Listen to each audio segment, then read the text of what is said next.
didn't see this one coming, Stoic is an amazingly fun perk deck to play once you get to grips with it. Like I said, with Kingpin, get to know the cycles of the throwable replacement and you'll learn to love this one. Switching from Kingpin to Stoic can play tricks on your brain, so learn one at a time and remember which one you have. With Stoic, you press to regen health that you are currently taking as damage over time, whereas Kingpin, you press before you get hit or hit more times to suppress further damage. These two are counterintuitive. Overpowered or easy for the people calories, and that's why purists are the ones that have sticks in their ass and think everyone's fine. Thousands of video comments a week and countless interactions on live streams, it's easy for me to see that it's not easy for everyone. You can expect everyone to immediately be able to solo death sentence loud. That's simply not how this works. You need to learn the gameplay style with this deck and see if it's right for you. It can be tricky for initial users, but cycle through the difficulty levels with it and you'll be able to master it. The basis of what this is you don't take the damage on enemies in one hit, but instead it's distributed at a reduced rate. So a less amount of damage is taken and that damage is taken over 4 seconds. Whatever damage was remaining to be taken after that 4 seconds, 50% of that is reduced to you in health. Sounds pretty simple, right? So there we have it, all 21 perk decks ranked from worst to best. A lot of them need some work to be better for death sentence. As always, throw in the comments below and let me know which perk is your favourite and why, and also which perks did you used to love but now you hate.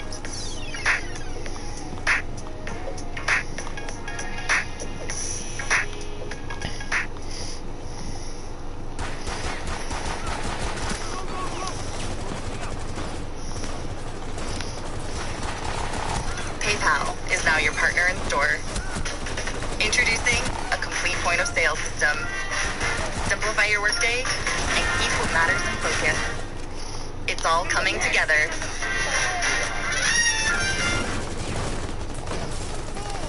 What's up, guys? This is Will with PragerU, here today with Brandon Tatum, talking to people on the streets of Hollywood. I'm a former police officer, and we're going to talk to people about police brutality and some of the cultural things that are going on in America. Let's see how it go, man. Do you think that we should defund the police? I think there needs to be a lot of changes.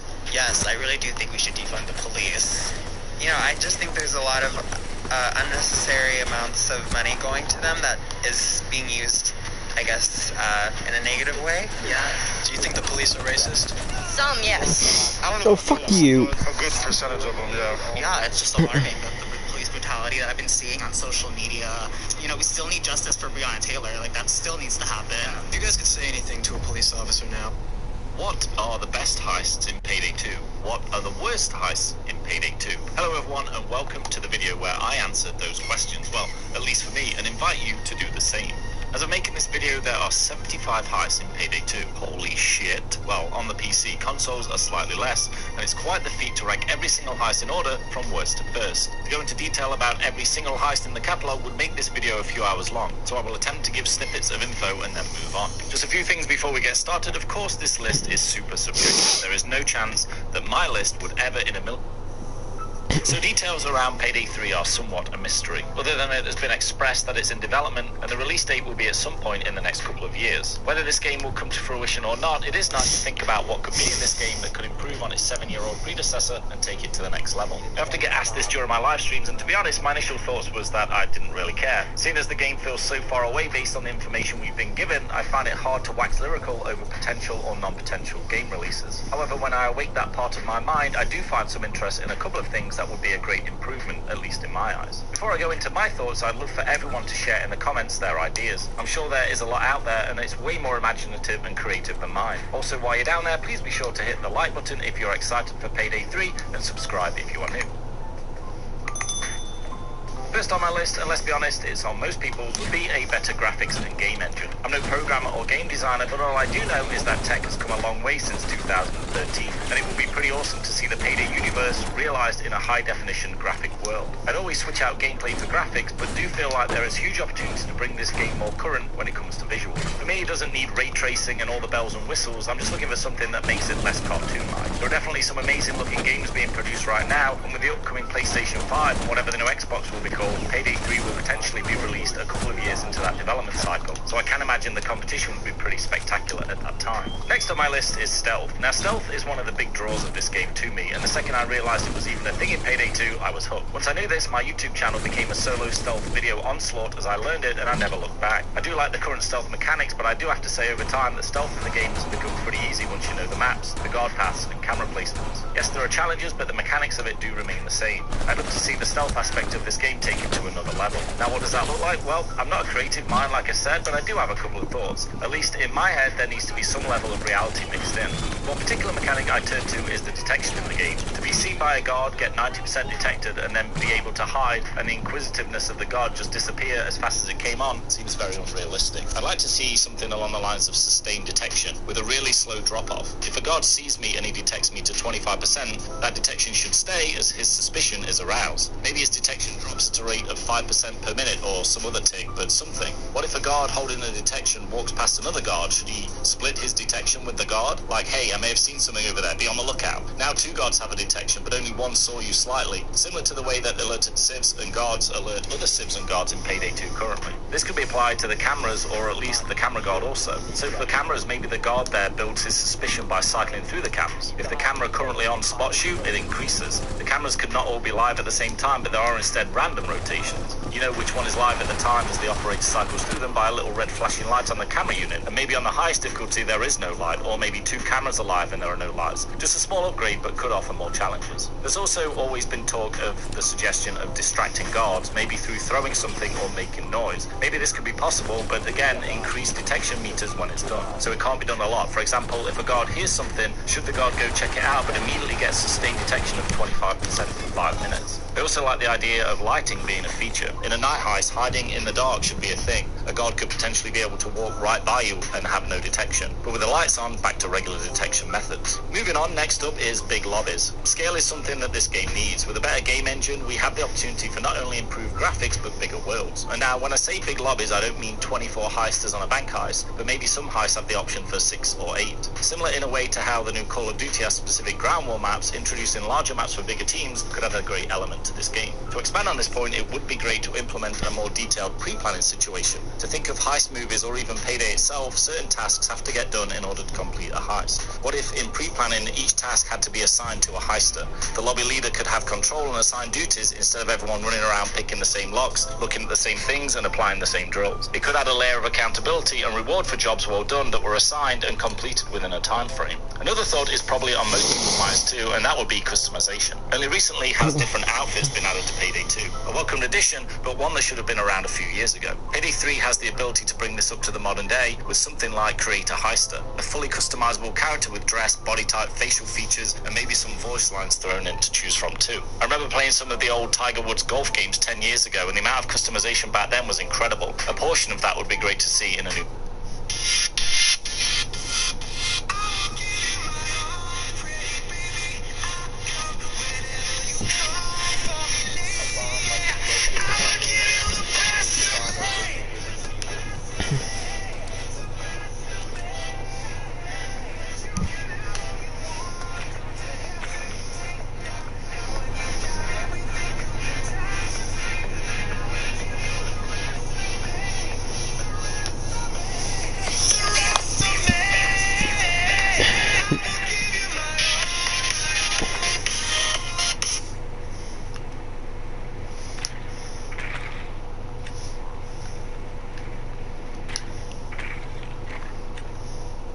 No.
Engineer Gaming.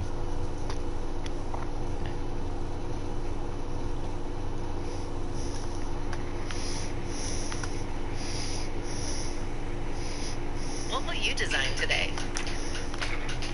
Start designing for free on canva.com.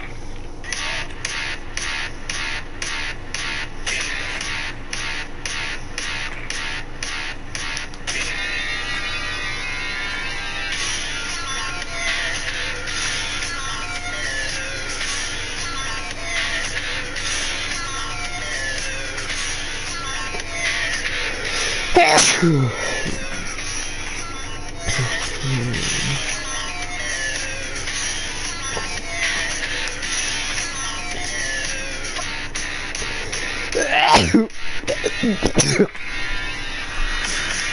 worry, boys. The engineer's team is here.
Only Metro by T-Mobile lets you take a load of 5G with the amazing iPhone 12 mini on us. Powered by the T-Mobile 5G network. Get the iPhone 12 mini with 5G on us and rule your day with Metro. Introducing Money Scout. It finds extra money by analyzing your spending, bills, and income, then pushes it to savings automatically.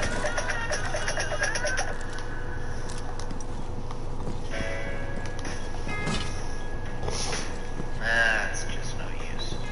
Just no use. What's even the point? What's even the point of dispensing health and ammo if no one will even build me in the first place? I mean, come on, I'm worthy of being built. I can keep an entire team in the fight when it matters most. That's worth something. All anyone ever wants to build is that stupid show-off sentry gun. I mean, it's just what the kids want these days, I guess. They want fancy frags and immediate satisfaction. I mean, I'm no stranger to being satisfied from time to time, but this is just ridiculous. You can't just build one thing and not build another. And even a few people who do build me, just put me right down behind our crouching front rack.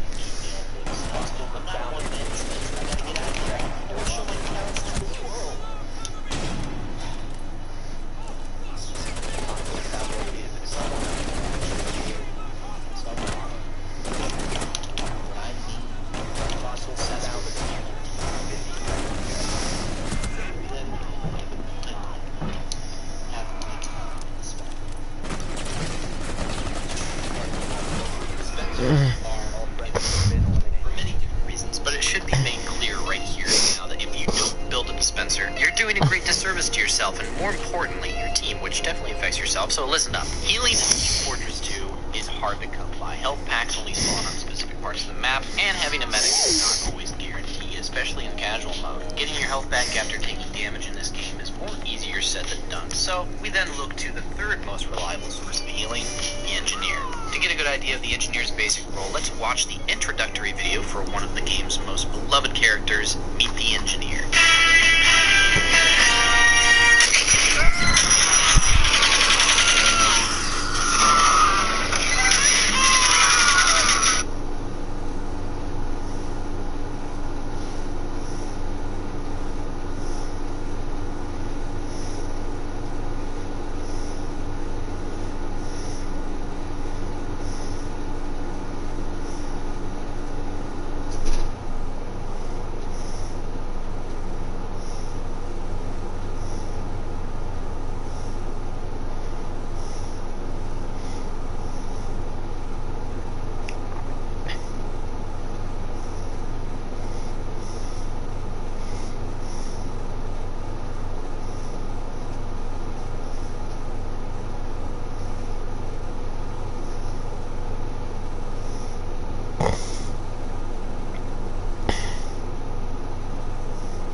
So he's like, okay, darn, I got tasered.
Hello there, sir.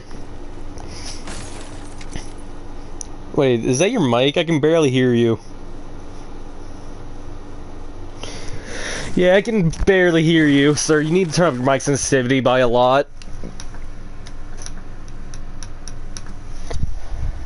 That's a bit better. Yeah, that's better. Because before, the sound, just the ambience of the game was overhearing, was louder than you.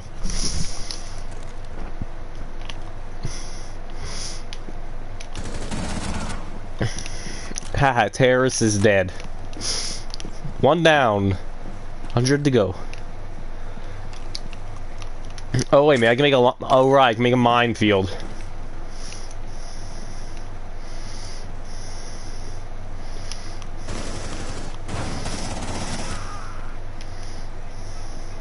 No, I don't need to go anywhere.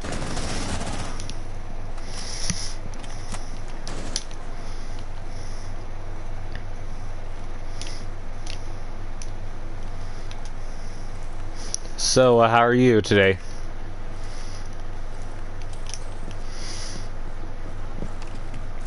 Claymore down. Nah, get in the cover.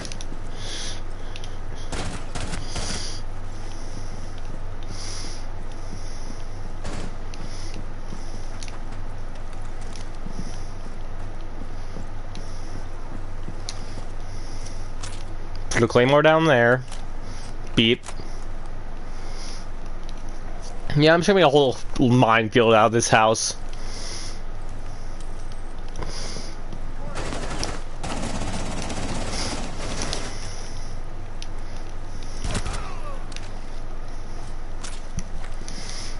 So I'm guessing you're on siege right now? Oh my god, I just realized this gun's a bullpup. The F2's a bullpup gun? Really? Oh my god. Do you know what a bullpup gun is?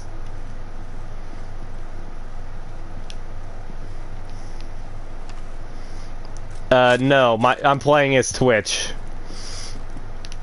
The F2's bullpupped. Yeah, the AUG is a bullpup gun, that is correct. The AUG is bullpup. But basically, bullpup is the magazines put behind the action. Oh, I never noticed the F2 was a bullpup.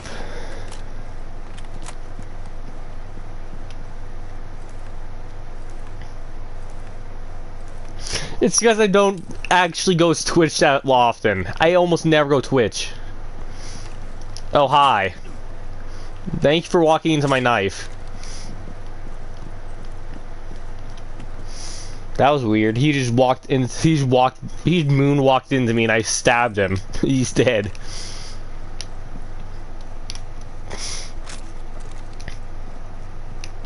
Also, I find it ridiculous that you can have infinite claymores.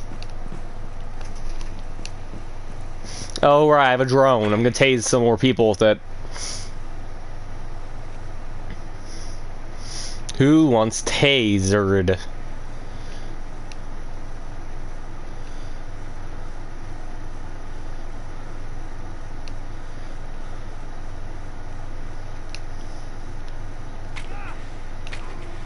I do know terrorists do shoot your drone.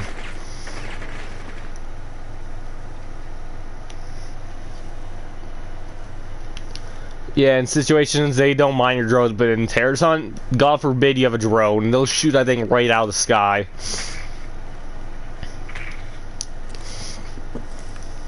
Let me just pick that drone back up and I'm gonna go grab a claymore.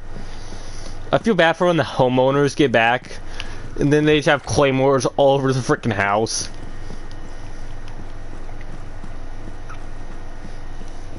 Chalet.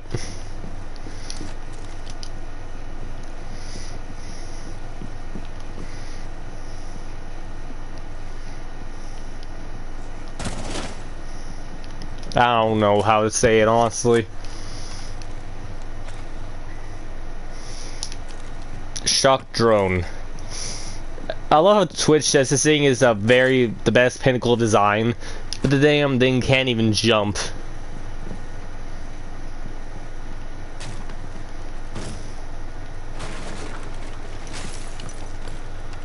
Well, it's supposed to...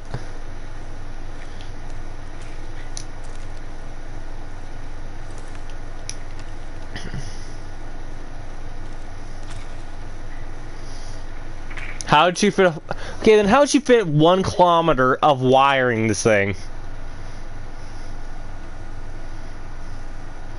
Yeah, it seems kind of like a paradox, right? I still don't know though. Like Twitch even says in their operator video, 1 kilometer of wiring. Heck, I'm pretty sure when this thing got released, it didn't have any lights on it. Ah, my eyes. I got flashbanged.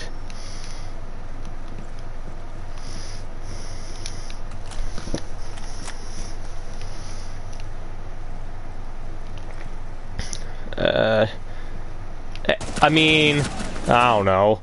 But hey, R6 Extraction, now that the new gameplay trailer came out, it actually looks very good. Like, in my opinion, they should have gone out with that. What I was trying to say before someone tried to shoot me in the jaw was that they should have went out with that trailer at first, because that made it look a lot better. Also, Chonk gets his old mounted gun back in Extraction.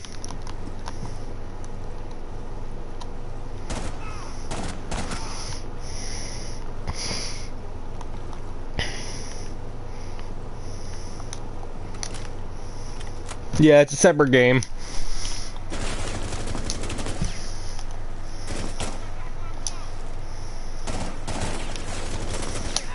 Ow! My body!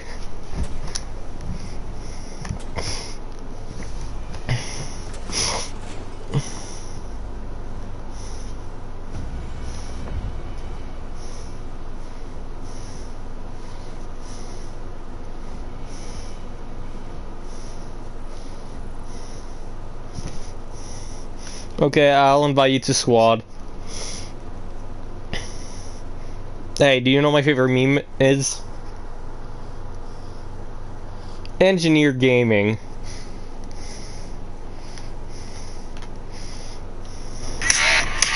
Good old Engineer Gaming.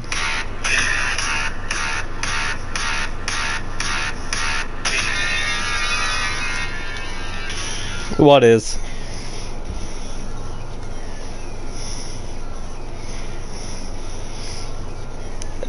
Soldier in Heaven's probably saying Rick May is probably in heaven saying Soldier Gaming, hoping that we hear him.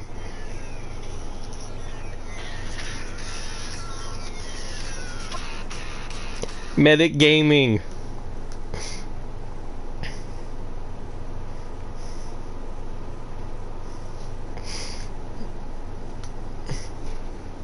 What? What? Okay, then game, that was weird.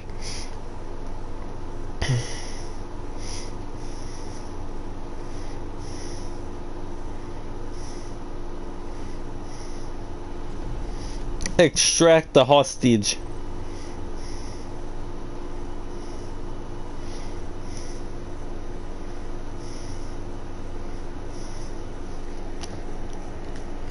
You mean the wood outfit?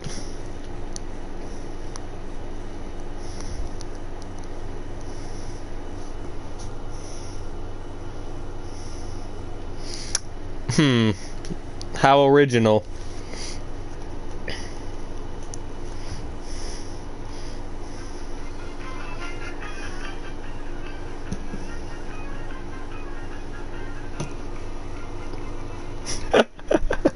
When you die, but you're in the living room.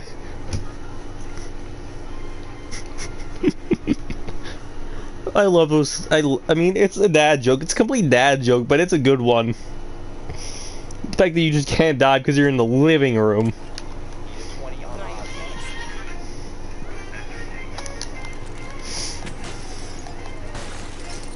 Just die, bus.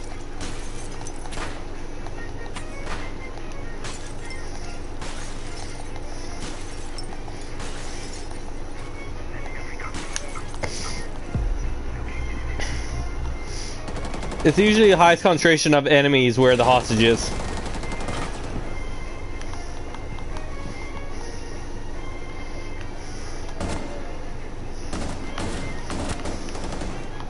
Okay, it's here. The hostage is most likely here. They won't reinforce us all for no reason. Did you really just...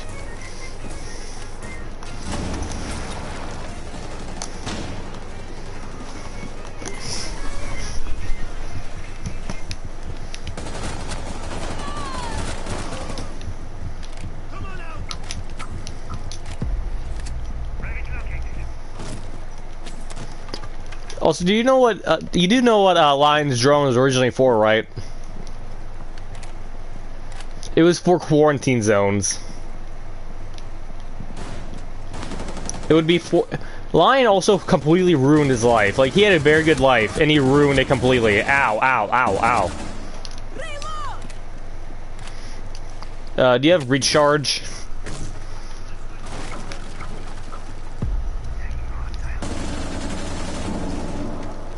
Oh hey, I found. Oh hey, it's the hostage.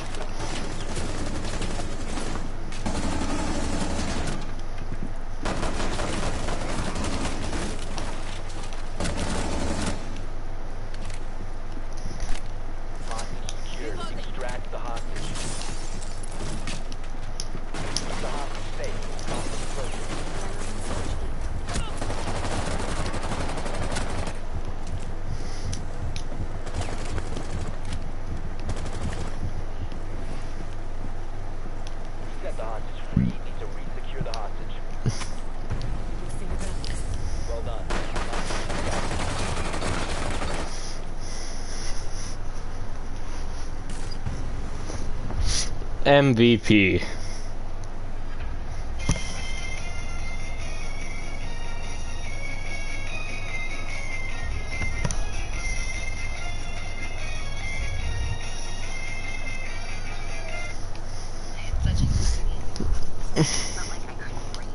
Well, 82 renown. Interesting. Yeah, I don't understand how renown works in T-Hunt.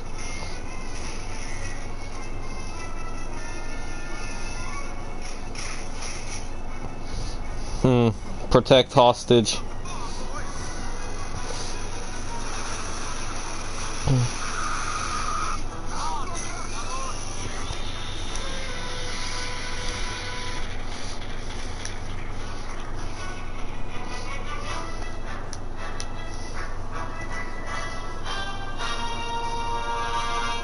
Yes.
Please deploy the camera.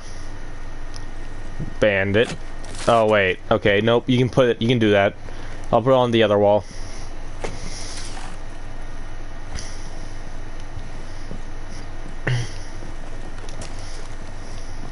Oh wait a minute.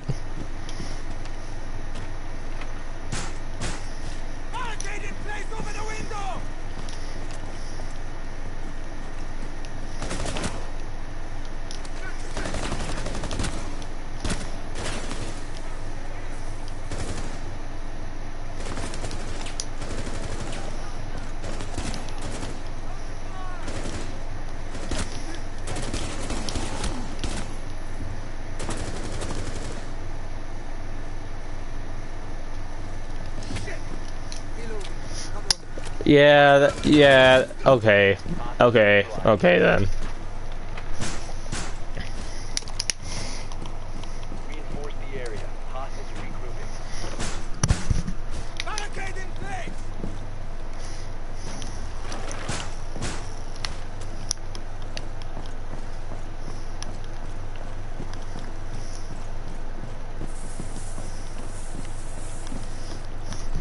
Oh right, they're gonna try to break down this wall if I'm right. Keep the hostage safe.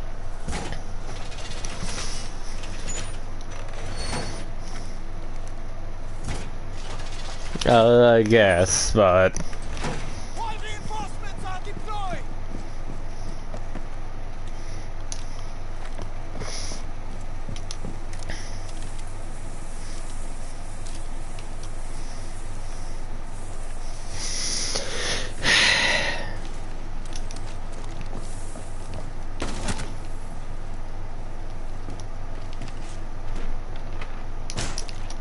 Enemy Overwatch has this area covered. Fall back. oh crap.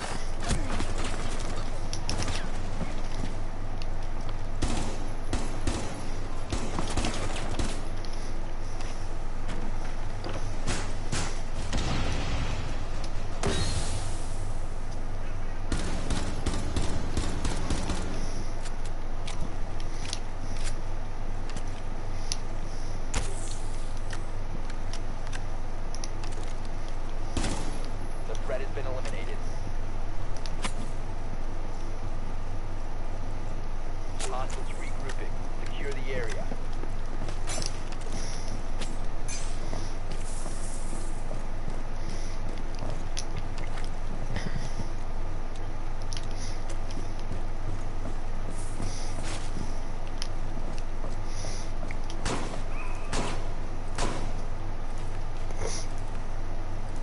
Keep the hostage safe. Hostiles approaching.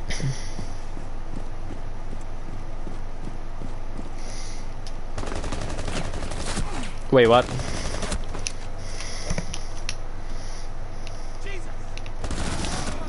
He literally spawned right outside of the broken wall, of course. Screw me, I guess.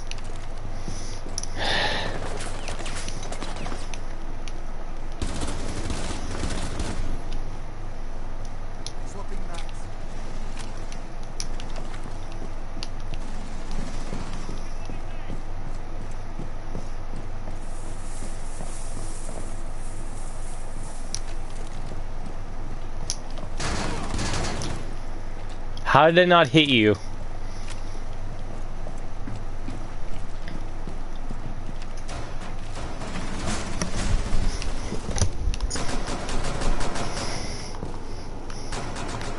Hostiles eliminated. Reinforce the area. Hostiles regrouping. Barricade is ready!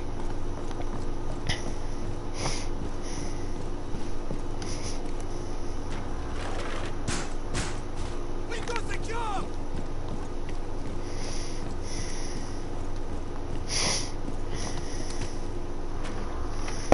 Hostile insertion. Prepare to engage.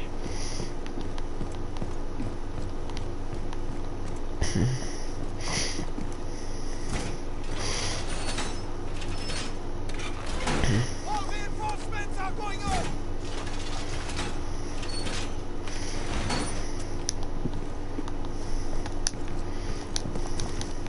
I do like the new reinforcing system though. Armor hostage.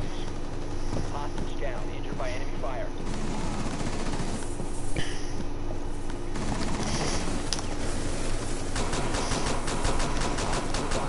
Safe.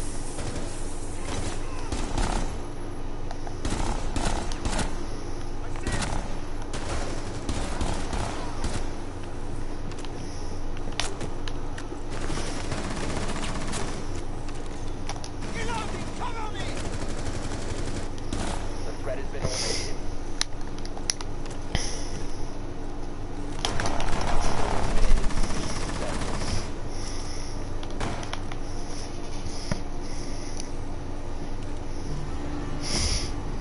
Okay, then I guess I could see your body through the wall.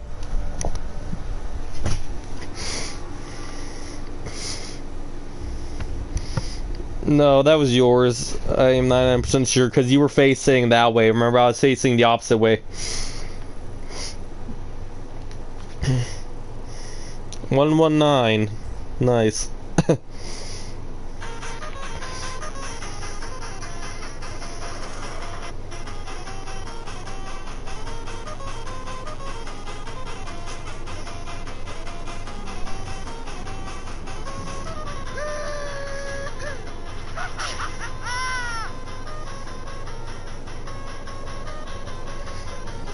Elimination.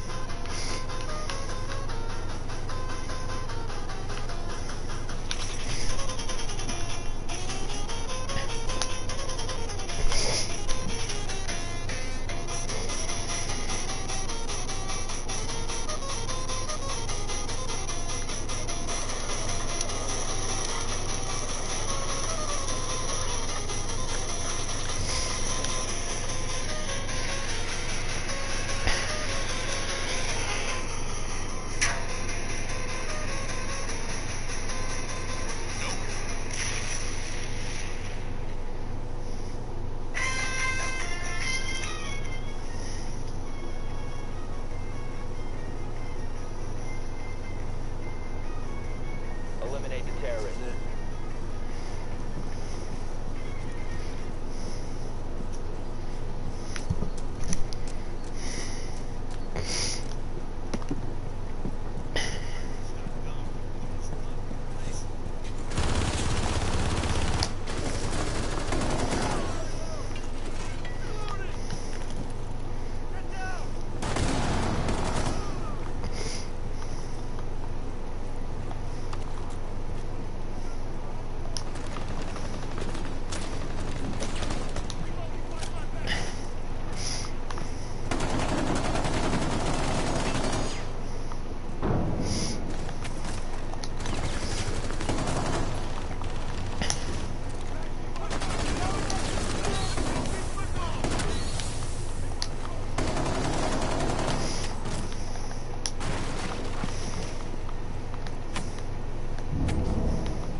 Are you really already out of ammo?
taking. They'll jump. So what you want to do is after you're done taking and you want to go into a jump, you're going to bring both your feet back, use that downward momentum to kind of spring up, and jump into a V shape. Now, normally you want your heels like that, but don't put them too far forward, because then you fall. Medic will jump forward, Yeah, I noticed. side, and basically after looking at this, what he does with his hands, he holds them like this. Yeah, and he gets Resident Evil. Like this. Yeah, so this is the medics. Wait.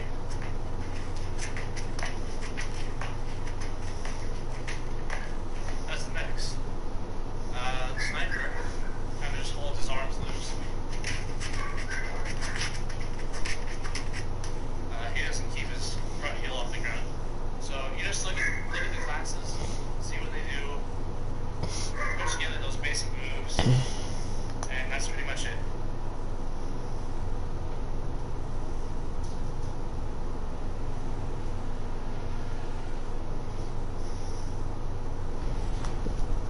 Oh yeah, defending. Time to stab someone in the neck. If you know what I mean. You probably do now know what I mean, but yeah. Also, I go proximate alarms as Cav because it tells me where an enemy is. If I know where an enemy is, I know where someone I can stab in the neck is. But if they down them, they know that there's a Cav on the team, so they would. Why would you go Doc? Thunderbird is a lot better than Doc just because if Doc dies, his ability is useless. But if Thunderbird dies and he has his things down, he can still help.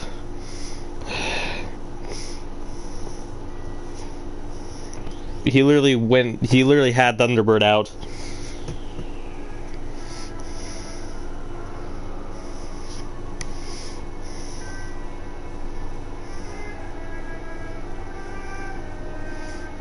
You can still overheal yourself as Thunderbird.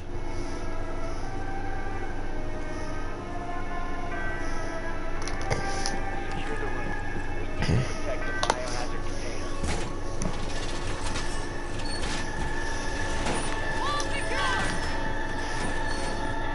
Oh, there's a drone in here. Drones locate the biohazard container.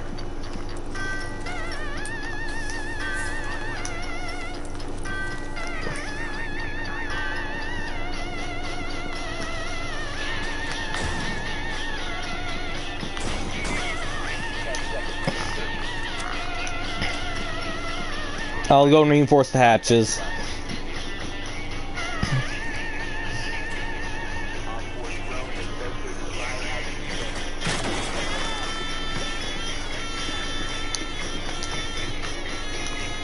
Oh, we're out of reinforcements.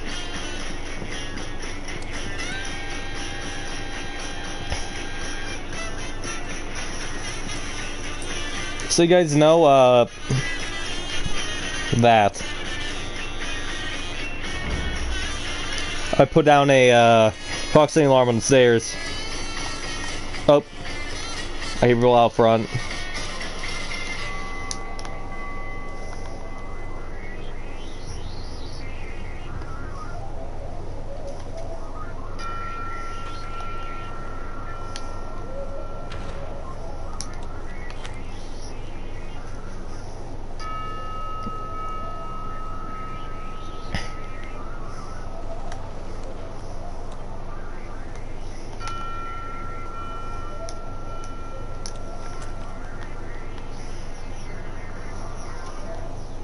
I don't have the shot. I have the shotgun, sir.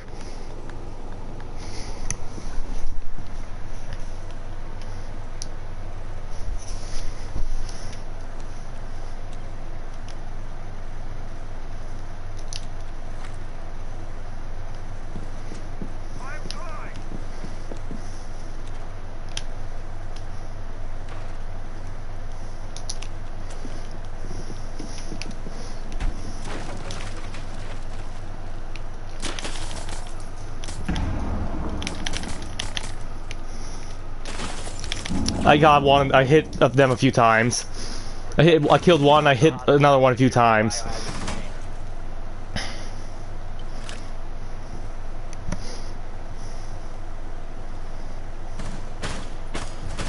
Op 4, last operator standing.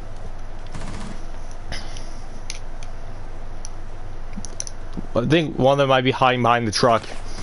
Nope.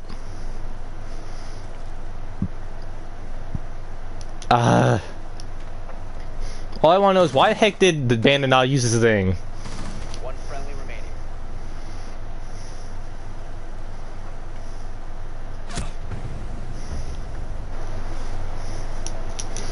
Bandit, why didn't you use your thing on the garage?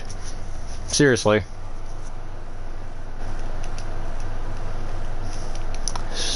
Bandit was a freaking idiot. If he had used his thing on the garage door.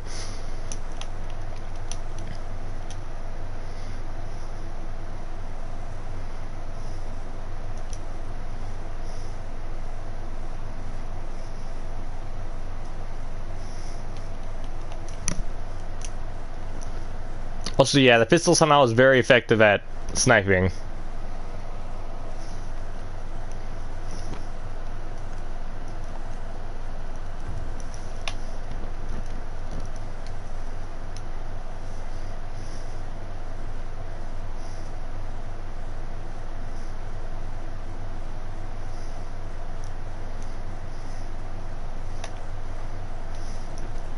Barricade the room.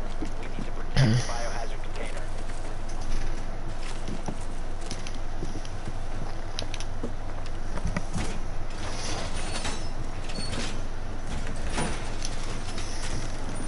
Op 4 drone has found the biohazard container.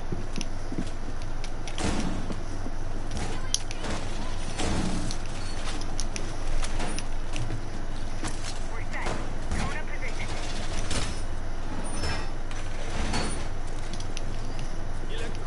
10 seconds left. 5 seconds. Op 4 has located the biohazard container.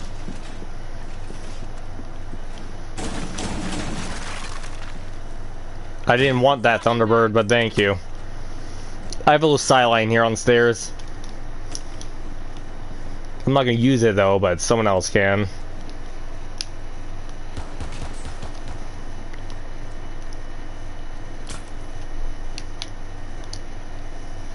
Okay.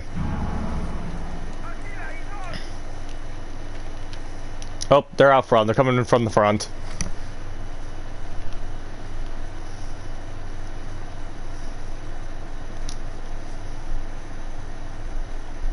Oh, I hear someone rappelling.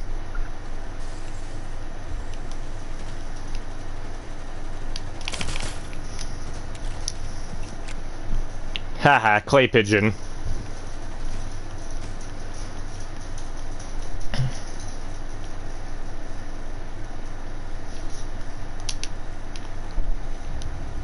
I hear someone.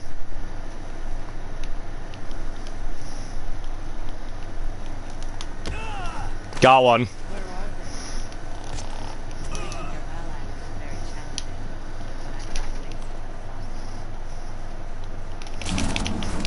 Help! Help! Ah. Thank you. Time to go heal.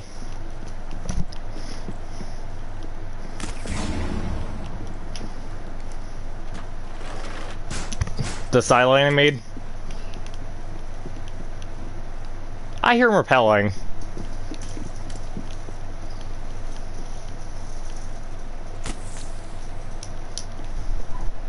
I did.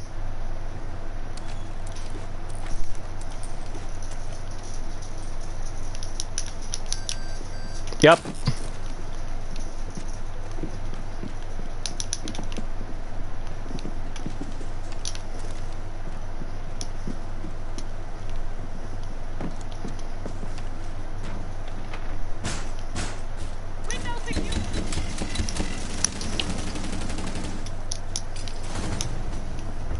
Hey.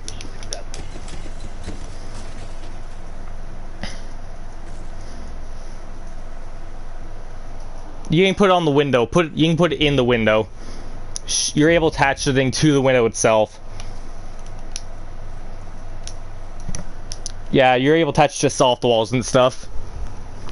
I also can't wait for Fuse to be able to go through hard walls with his cluster charge.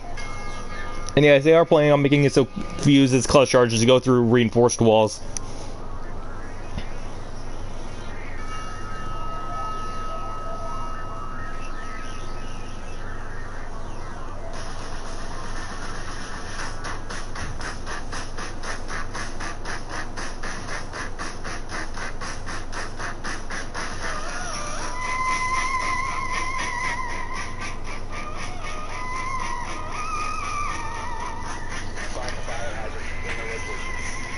Oh hey, I'm being the best so far. Yeah. Oh hey, they're in the garage.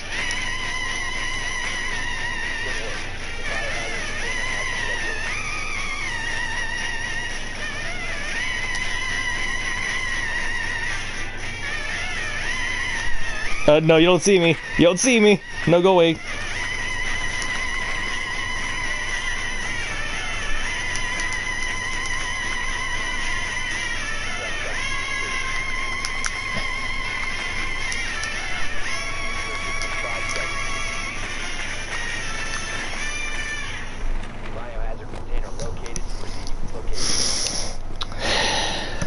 Well,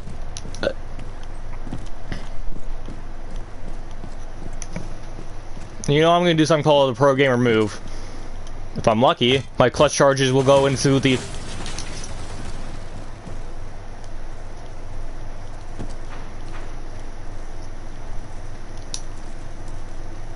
Oh, there was. I just got shot by my teammate.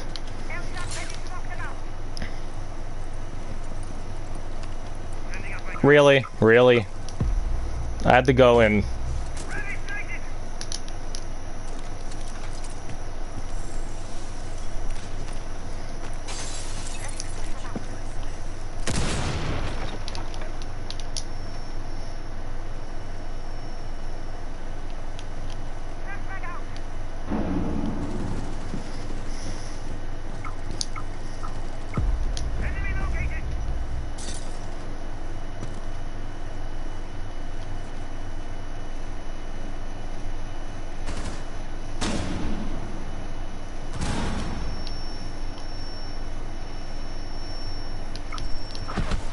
What? Are you kidding me? Thanks for warning, guys. He's to the left of the vending machine. No, you didn't. Yes, there's 4 corners in a room.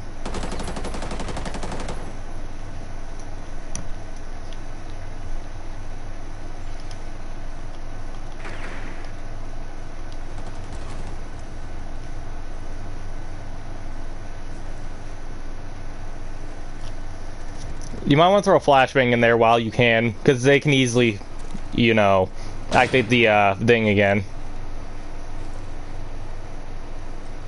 Yeah, they had to all they'd have to do is shoot it and it'd be reactivated.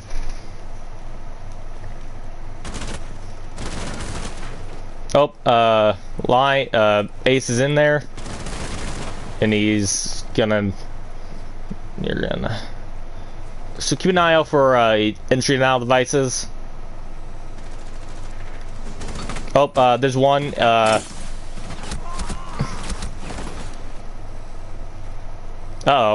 That ain't good. Oh, the air jab. 15 seconds left. Run. 10 seconds. You have to go in there. One friendly operator remains. Go in. Go in. Go in. The biohazard container. No. Op 4 eliminated all friendly. For God's sake.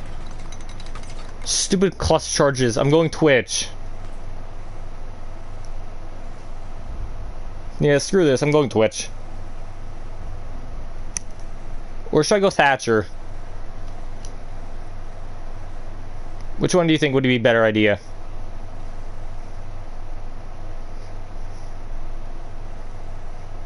Sure.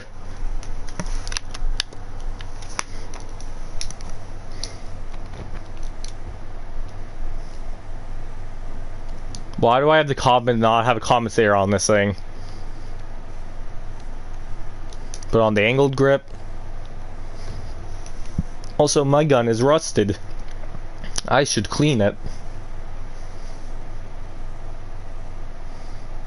No, my gun skin's literal rust.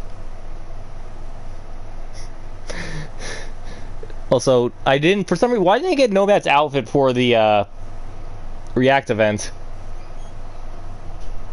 The challenge, there's a challenge on Ubisoft Challenge that would give you an outfit for Nomad. For some reason, it didn't give me it. Wait, were you able to use Nomad on the containment event? Oh my god, why didn't I ever go, why didn't I ever go Nomad? Like, that is so obvious if it was if she was available, because, you know, if they can't get to you, they can't mail you. Oh. Well, they're not gonna be in basement, I know that much.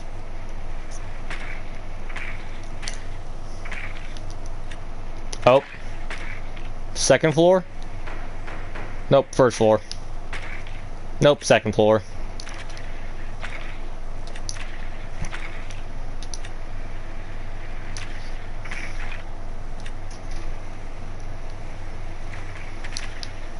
Oh hey, it's a rook. 10 seconds to go. 5 seconds to insertion. Biohazard container location unknown. Find the biohazard container. Oh my god, no way. You have found the biohazard container. Proceed to its location.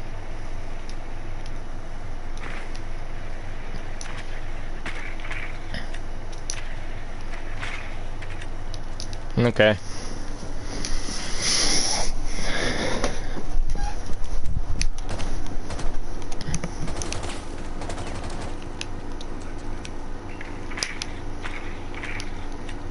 LP, let's try this hatch.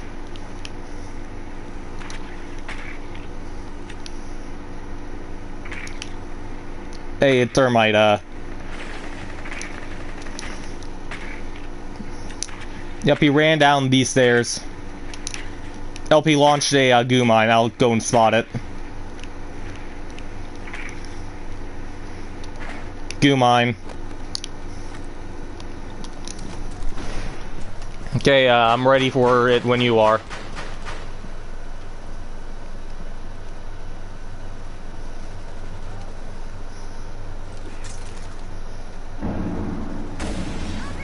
Come on. Come on, I did it. Sirs, I do not... Guys, I disabled it. The freaking thing, the Electroclaw.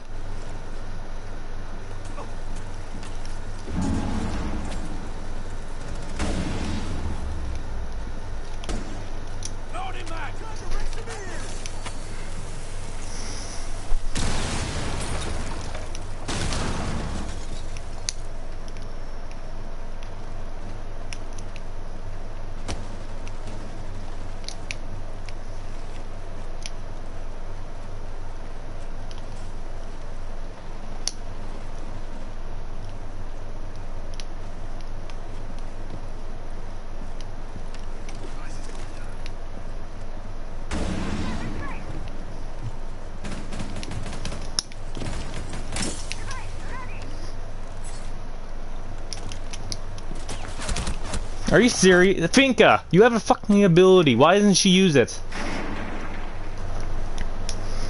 Finka, question. If your Finka boost permanently heals people, why don't you ever use it to actually, you know, heal? We're gonna lose just because Finka's fucking useless. Teammates are freaking useless. Useless. This is what I love about the game. It's just we get useless teammates who don't know how to do anything. Yeah, now I remember when I hate this game. The game gives us people who don't know how to do anything, but the enemy team knows how to do everything.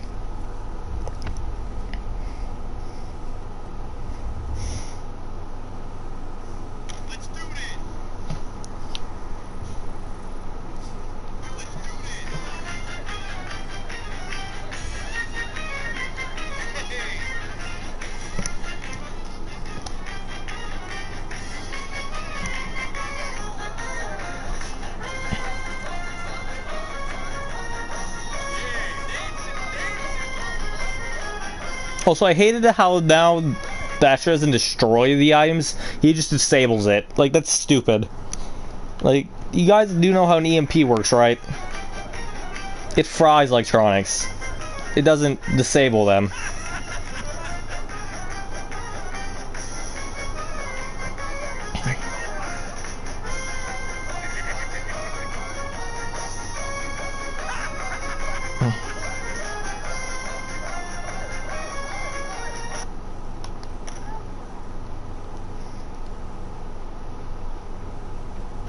Yeah, we're supposed to make things realistic. Yeah, an EMP doesn't fry electronic.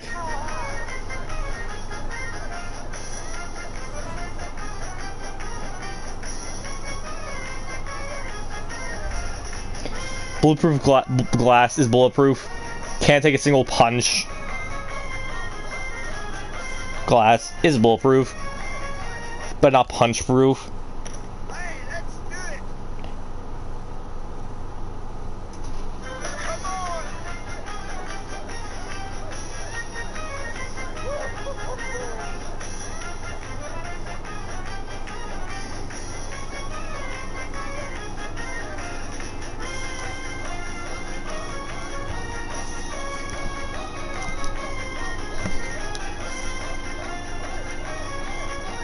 Also, I did not enjoy yesterday. You wanna know why?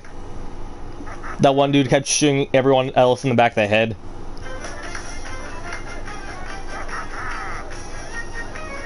The recruits. Were you there? Okay, then no. Okay, weird. Because there's this person I played with yesterday that I was in squad with. He kept shooting me in the back of the head during T-hunts. When I tried to go and help him, I'd get a bullet in the back of my skull. Every time. Okay.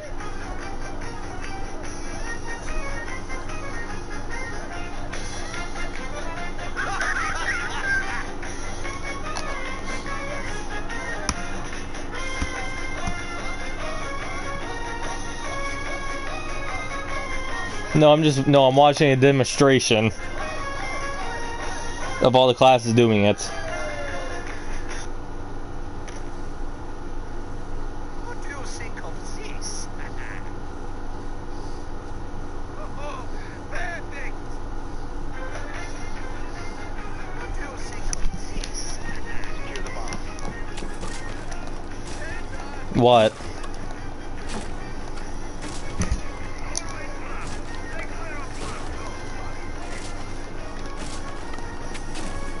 Oh, right, because they removed Jaeger's ACOG.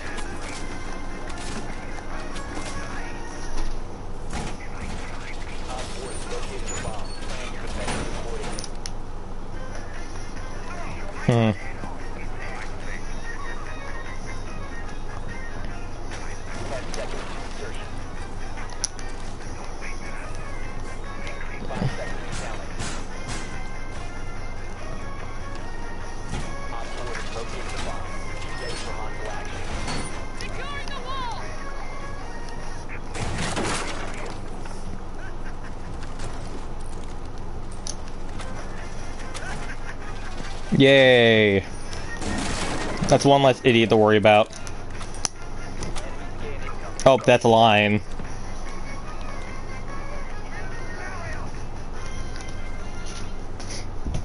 And that's Ash. I know light gun, that's for Ash. Oh. That's like in this area. Yep, right here.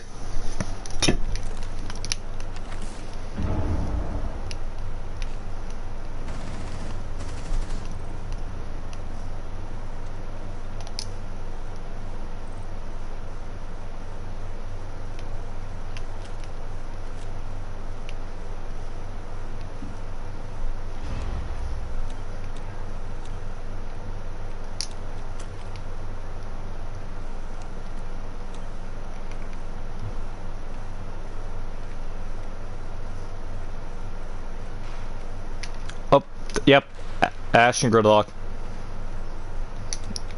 Oh, that's where someone is. Oh.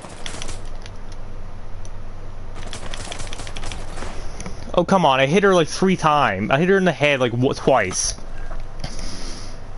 all over my sight is on their head, but then the game doesn't register the headshot. Swapping mag.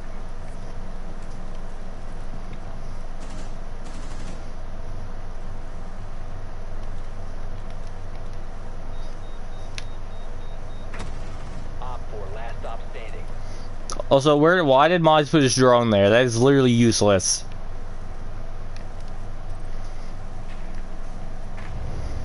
Op 4 Nice. eliminated. Mission successful.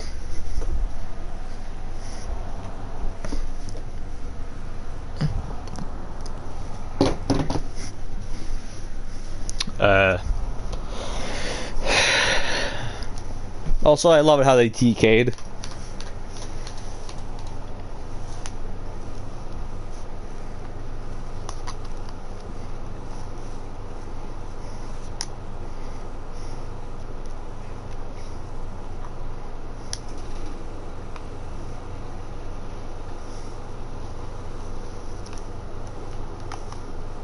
I miss old Tachanka.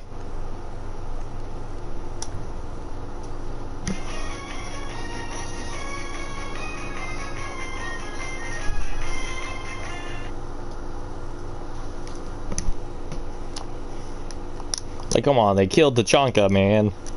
Also, you didn't remember putting a sight on, right? A sight? Because you said you didn't have a sight for your gun.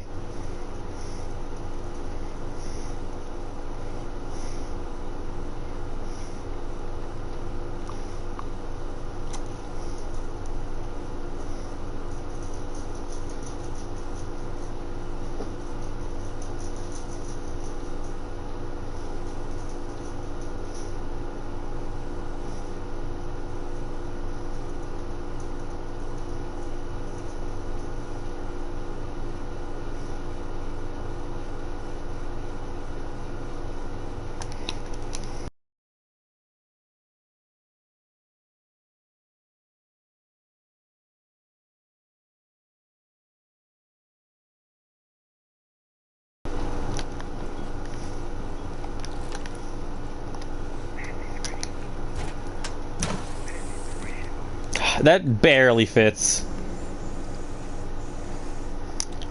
Hardware ready.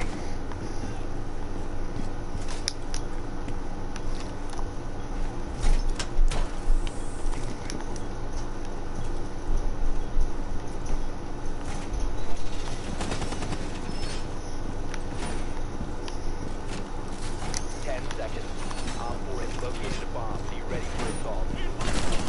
Down to 5 seconds. Op 4 has located a bomb. Oh, gosh darn it. I didn't want to break the barbed wire.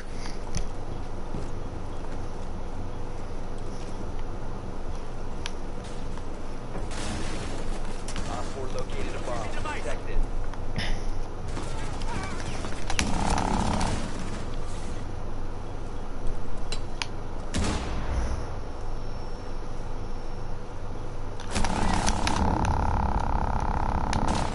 Are you serious? How? How? How? I literally was spraying. I was literally spraying where her head was when she aimed and shot me. Oh, hey.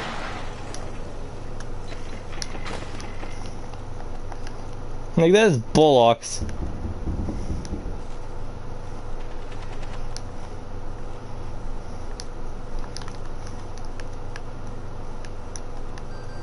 Oh.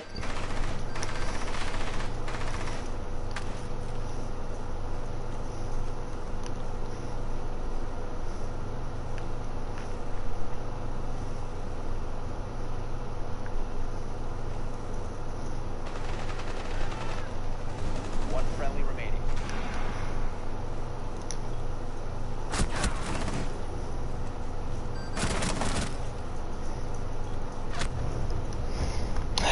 Failed. All friendlies were eliminated. Yep. Good old piece of trash, Jackal.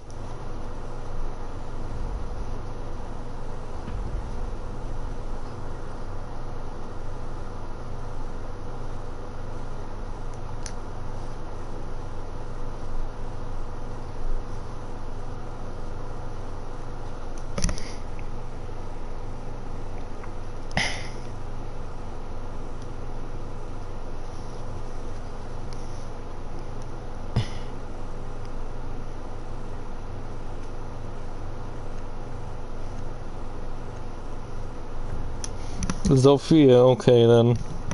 Get her good old LMG, which you can pre-fire for like 20 seconds. Sure. Use your drone to locate a bomb.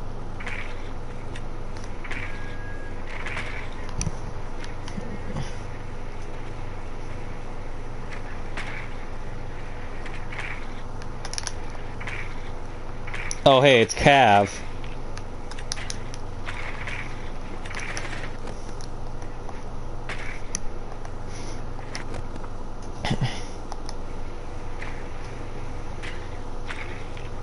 Be advised your drone has located a bomb. 10 seconds. 5 seconds to insertion. Found a bomb. Make your way to its location and defuse it.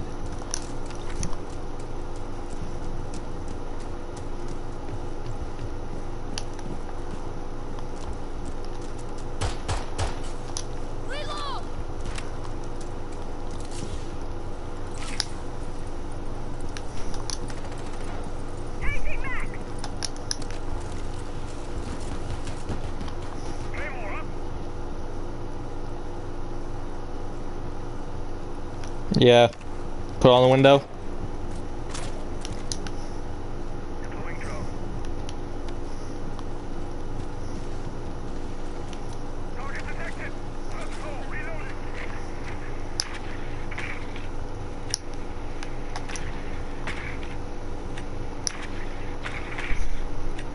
Oh, wait.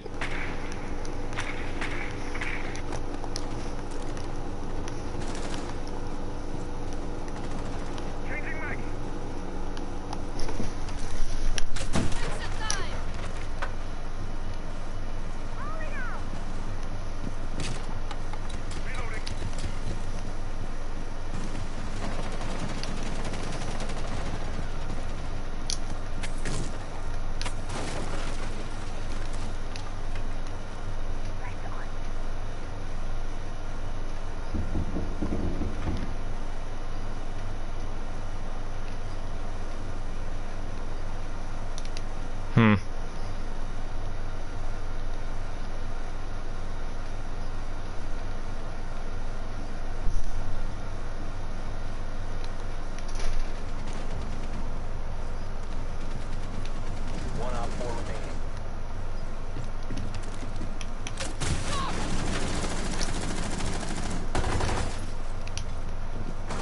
Diffuser is active. Protected at all costs.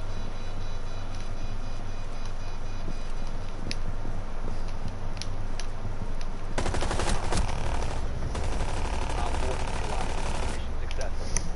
Yeah.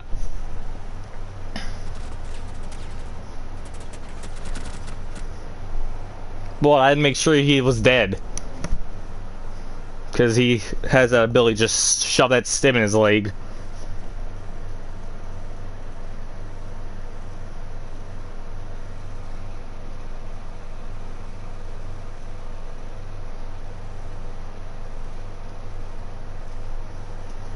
We would have heard him trying to defuse.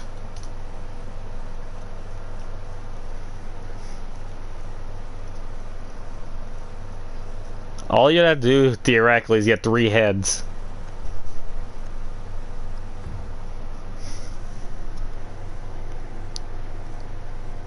You'd only need 3 bullets to get a headshot, get 3 headshots.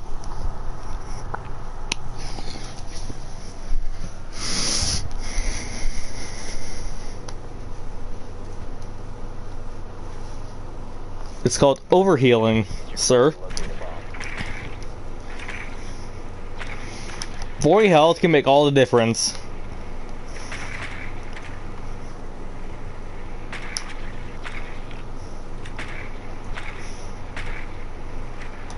Fair, but still, I'm just saying, there's always a chance, no matter how unlikely, there's always a chance for unlikely events to occur. Oh, there's a vigil. Yeah, I love how Vigil's effect is completely useless, just because of the fact that he gets exposed due to his little effect.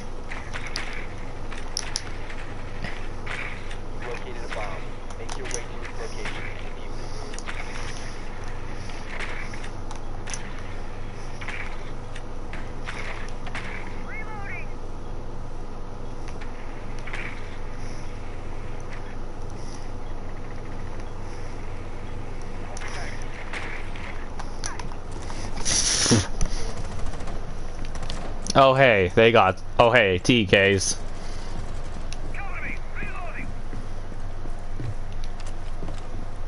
Oh crap. I'm coming. I'm on the. I'm coming. I'm coming.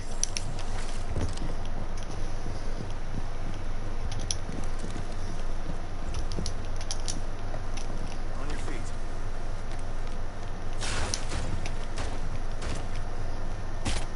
Can't hunt or been dead.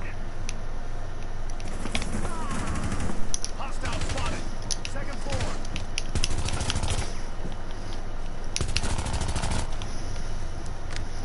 Freaking coward. Coward get bonked.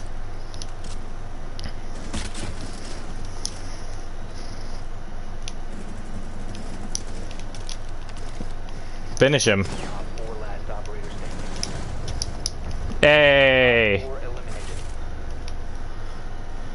Aww. It was Ash. Also, people underestimate Zero. Like, that Argus cam was very useful because I knew where he was going. So I was able to chase him and get him back on the ground. Like, you saw what happened, right? I just went after him.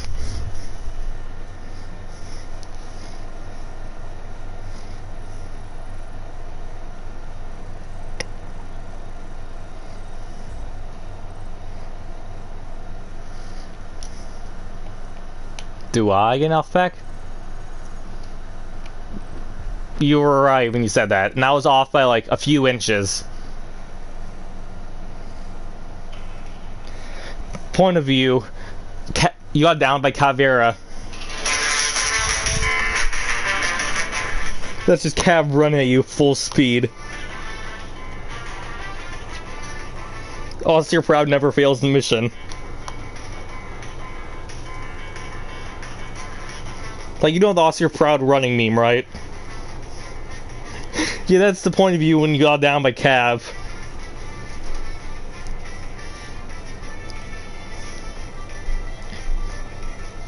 Yeah, but Oscar Proud never fails the mission.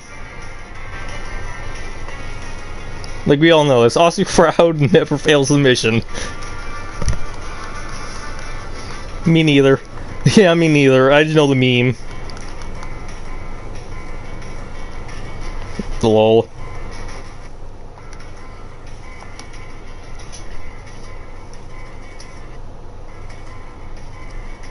Trash.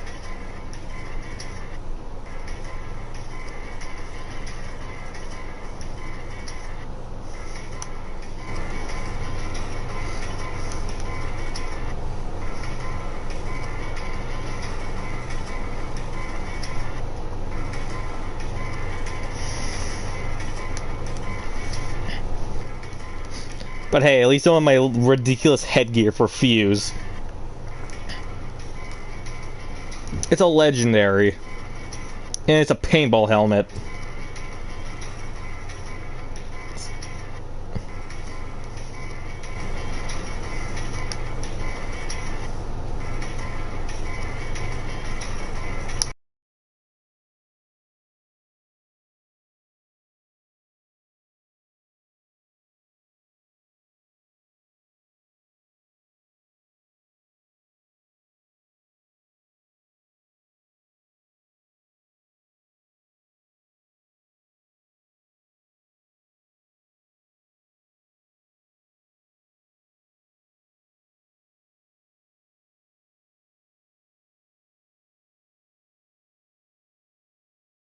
Okay, I'll check.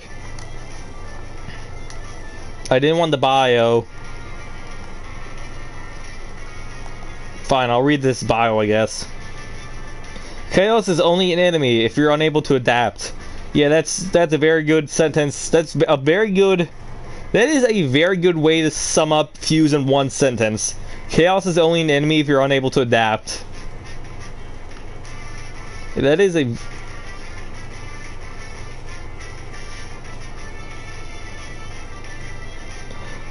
The clutch charge is named the Matryoshka. First saw action and redacted.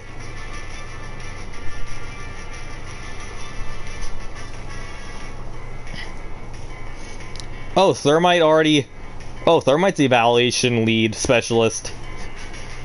I'll admit, I had already jumped on the device evaluation before I received the official request. No surprise there, right?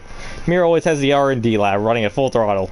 So when she asked me to look at Shurat's APM-6 cluster charge, it took me no time at all to write up my report. I was already familiar with the Matryoshka, having studied its trigger mechanism in relation to my brimstone charge. Mechanical assemblies modeled after aerial bomb fuses are detonated as time to a fuse with an integrated firing pin. It's less sophisticated by my brimstone, but it doesn't need that to be effective. Clearing rooms and flushing out the fenders is the primary function, I'd say. It operates as designed. Yeah, actually, there's a benefit in that some targets are terrified of the boom. Shurat obviously understands the importance of classical conditioning. I wish it only affected the people he's going up against. But that's the problem with high explosives. They don't discriminate. Yeah, that's another thing about fuse. They don't the clutch charge does not discriminate. If you're in the range of the clutch charge, it'll kill you. My uniform is frosty weather. Bear.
Bear, I think your mic's off. Okay, a lot of people ask me once, how does Phineas put on his shirt? Well, the answer to that is a very closely guarded secret. So closely guarded, in fact, that we have hidden the answer in a place we felt like no one would ever find it. In the opening number to the highest rated animated telecast ever on basic cable. Phineas and Ferb across the second dimension. Here it is. One more time slowly. But the real question you should be asking is, how does Phineas get those orange stripes on his shirt? And that's a secret we have guarded even more closely. You have to watch for 2 more seconds.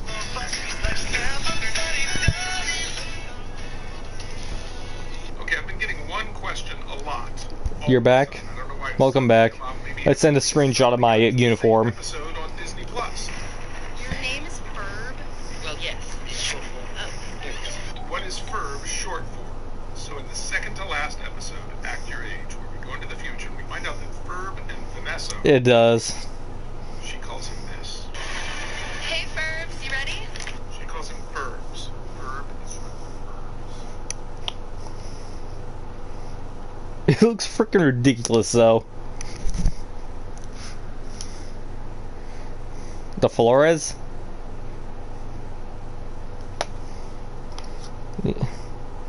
I think it was called Frosty Weather, my uniform. It was doing a T-Hum because, well, you know, boredom and the ability to mess around without getting penalized by a bullet to the face, you know?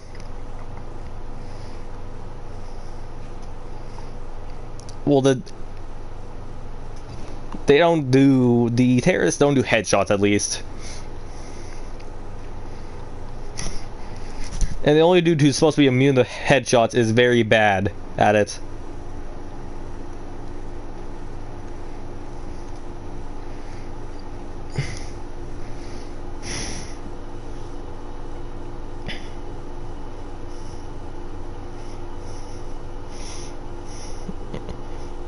I never failed the mission.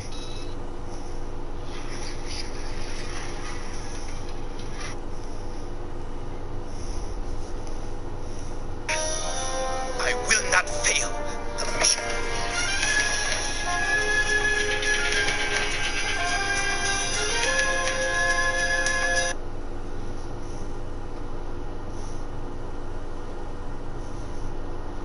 Wait.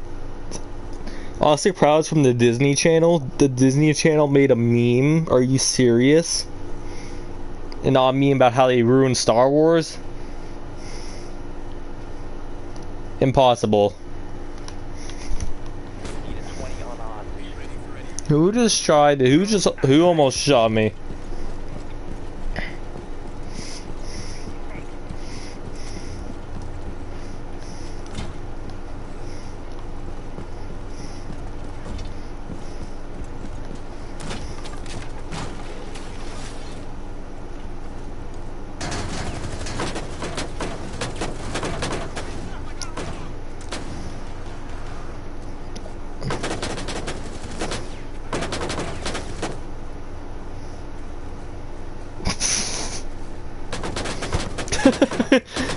Come look at his fuse. You need to come see this.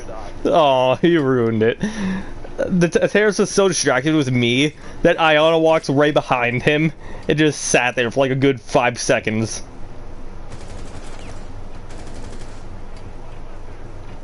Who dares shoot at me?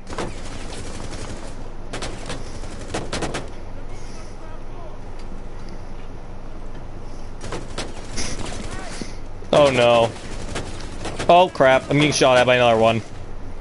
He's gonna oh crap, he's shooting you. Ah crap, he's punching me. Ah, stop. Get in the corner, get in the corner.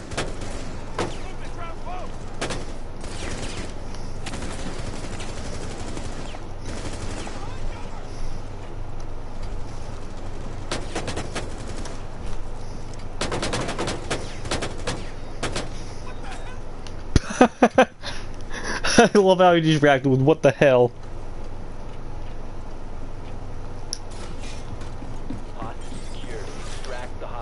Hey.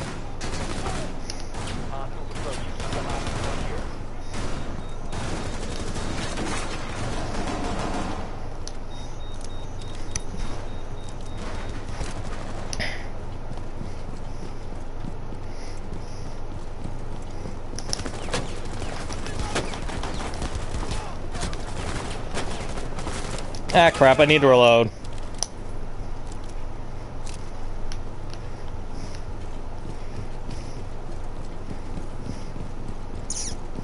I mean, there is no wrong way, it's just you're going the longer way. Oh, the man's yelling at us, not board the helicopter. Headshot.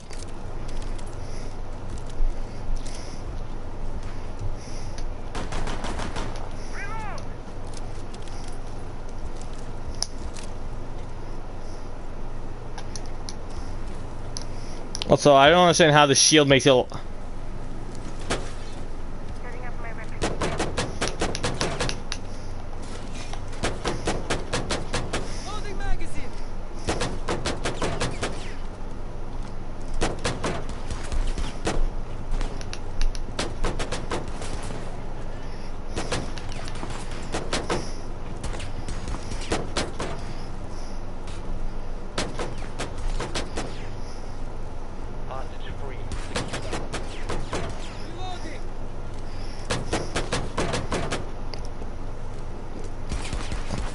Wait, is that a frag grenade or is that a flashbang?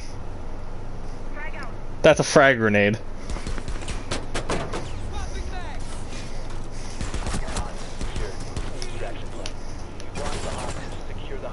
Rude. Got the hostage. Get them to the extraction point. Set the hostage free. Need to re-secure the hostage. Hostage extraction successful.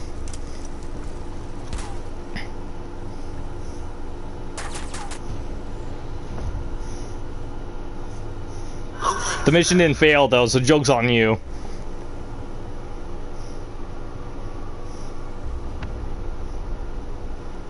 Okay.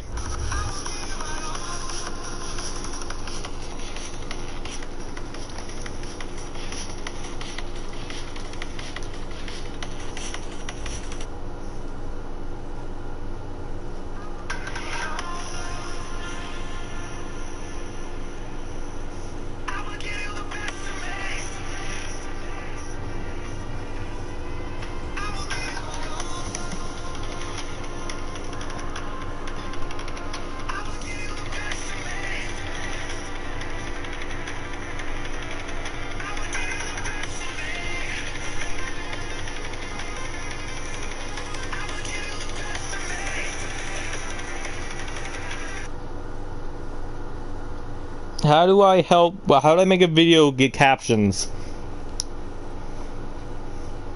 I know there's something. I know there's something you could do to manually add freaking captions.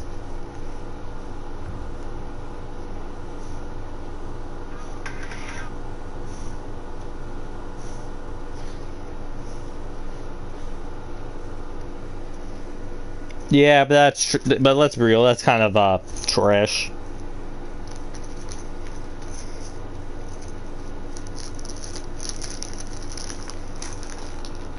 I mean, if it was for the streams I make, I would not do that because one, those take long. Armor.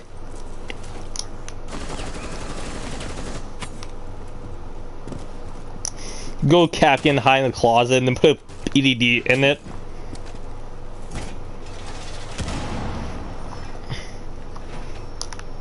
How did that not damage me?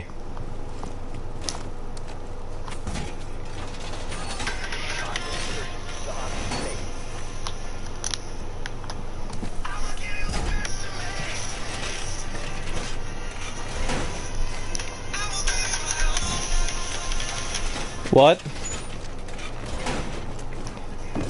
I'm not playing it right now, I'm playing some music from it, but I do play Payday 2. What? PC. PC because if you're playing on console, you're not really playing Payday. Oh, I almost did a bad. Big iron on me. Okay, and also Toxic, you didn't grab armor.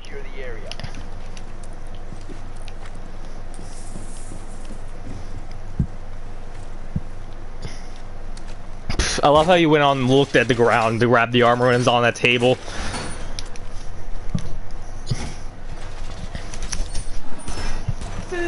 Okay, I'll be down.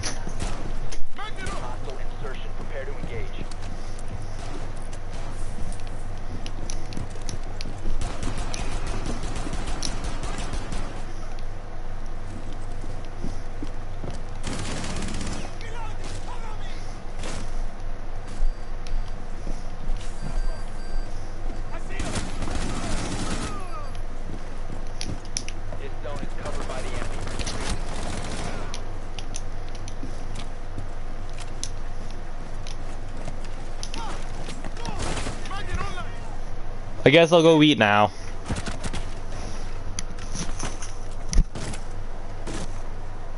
Well, I'll go eat now, I guess. Have fun.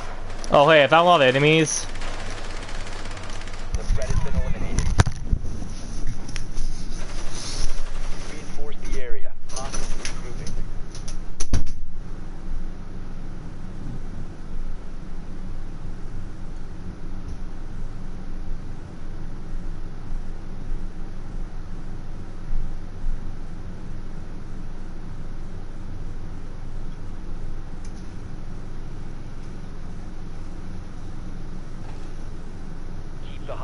safe. Hostiles approaching.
back.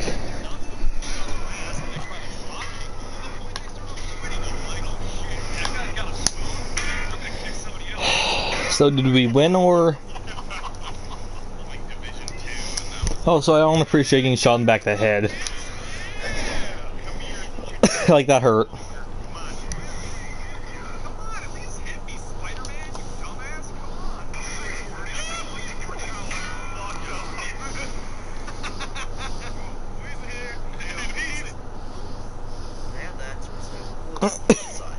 Some say rules are made to be broken, others follow them right to the last minute. In BattleBots, it's no different. Every season, a new BattleBots rule set gets released to the fans and builders, explaining everything from what you can put in your robot to what happens if you start a rebellion in the pits. But how did we end up with the guidelines that BattleBots released for 2021? What events and dramas have happened in the past that have forced some of these rules to be put in place? Well, that's what we'll be discussing today. In order to make my job slightly easier, most of this video focuses on the modern era of the show. But first, we're going to take a look at this document I found from 1999. As you can see, it outlines the definition and weight bonus that Walkerbots received in this time period. Pretty generous bonuses, right? Especially if you were a shufflerbot like Son of Waiachi. Nowadays, we define shufflerbots as robots with legs that move continuously on a system of cams and linkages, like this. But back then, there was no distinction between a true Walkerbot like Mechadon and anything else that just didn't use wheels. That was until Son of Waiachi came along. It was eligible for the weight bonus because it didn't have wheels, but it wasn't using that extra weight for locomotion. Son of Waiachi's notorious cage spinner took it all the way to the Season 3.0 finals, where it beat favourites Biohazard and became the heavyweight champion. However, the rules were promptly changed, and shufflerbots no longer received the weight bonus of true walkers with independent legs. All of a sudden, Son of Waiachi had to fight robots that were no longer half its weight and could never really replicate its 2001 success. But that's not where the Walkerbot story ends. If we fast forward to 2016, the second reboot season, we can see that there is no mention of any weight bonuses in this rule set, legs or otherwise. And if there are, then they're obviously not made very clear. That's probably the reason why the only walker from that year is Rex, who didn't even need a bonus because it's a gyro walker that uses the forces from its weapon to move.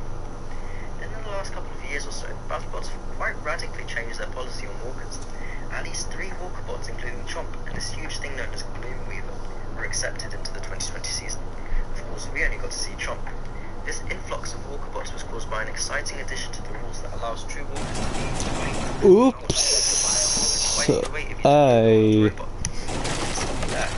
robots that don't use wheels or legs, such as shufflers, may be alleged. I am happy no one was in front of me when I was shooting. It's not just an exploitation of the rules. They've hit the nail on the head with this one, in my opinion, because there will never be one blanket rule that fits all these different types of robots. Also, I know Cap taking armor. Imagine. Creativity also includes the judgment of those most knowledgeable about the show. So we probably won't be ending up with another Son of Waiachi situation anytime soon. We do use remarkable work in engineering. We now return on our journey through the rulebook to the qualifying round of 2015, where Ghost Raptor was about to face complete control. And I'm sure you guys already know how the story goes. Almost every single BattleBots tournament after 1999, nets and any kind of entangled weapons were completely forbidden. It's just how it is. The reason isn't because they nullify spinners as much, but rather because of how frustrating they are to walk.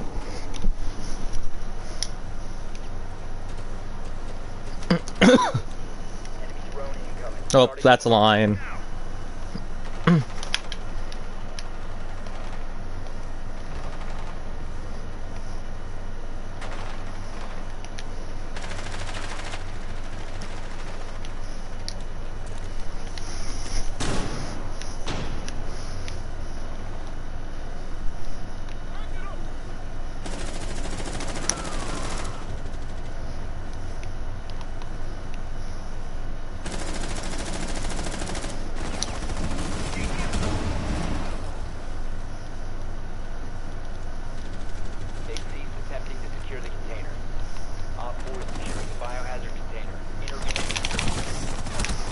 Oh, he's behind the desk. There, I was able to down Fuse. I should have said that. I should have said that Fuse was down. I was able to shoot him in the face. I was like, oh, hi, Fuse. You're dead. It's like, hi, Fuse, you're dead also. Just so you know, Fuse, you're dead.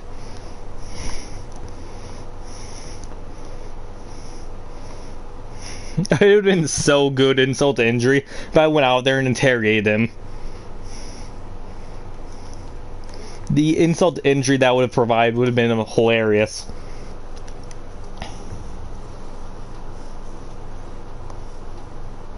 Yeah, because then frickin' what's his name? Maverick. Yeah, I went running in there the moment it was contested. I was like, oh hey, what are you guys doing here? Get out. And fight. All they do is cause adherence in the arena with very little. 2015 being the first reboot season had a lightened up rule set, according to Derek Young, builder of Complete Control. The only entanglement devices disallowed were ball bearings and fishing lines. Nets were so disallowed for such a long period of time, the BattleBots forgot to add them to the list. Anyway, Complete Control entered the arena with a net concealed in a gift box. Ghost Raptor was immediately entangled after the first hit, much to the annoyance of his team. When the match was stopped, the net removed after a lot of booing, and restarted. Despite Derek Young and the team's excellent spot, Ghost Raptor went on to win the fight with a broken spinner. This fight very much highlights the kind of unofficial rules held amongst the builders. Nets weren't mentioned in the rules directly, but most people would expect there's a hatch. Oh crap, armor. However, after this, the embargo on nets officially resumed within the rule set. From here we travel to 2016, the exciting second reboot season of BattleBots. For many casual fans, this was the introduction to robot combat as a sport, and many fan favourites such as Yeti, Minotaur, Bombshell and Cobalt made their debut. Some of the most unforgettable moments in the era happened that year. As iconic as this season was, it was plagued by questionable judges' decisions. Chomp vs Disco Inferno, Brutus vs Lockjaw, and my personal favourite, Soulblaze vs Razorback. Soulblaze spent 3 minutes speeding around the arena, ramming Razorback into the walls, and manages to lose the fight by not using his primary weapon. It gets even more bizarre when you read the 2016 tournament rules. Aggression is judged by the frequency, severity, boldness, and effectiveness of attacks. Are you kidding me? I was going prone.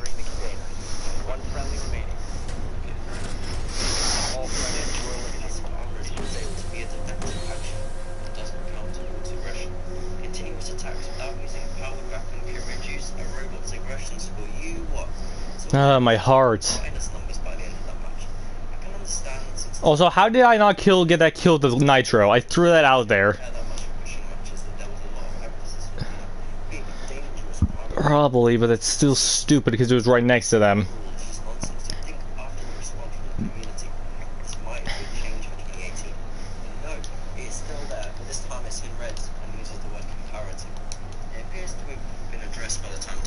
Judging guide was released, since ramming opponents into their walls somewhat counts towards aggression now, and currently it's the rules still put emphasis on weaponry, which discourages robots from just trying to push their opponents around, but it also stops decisions from going the entirely wrong way as well.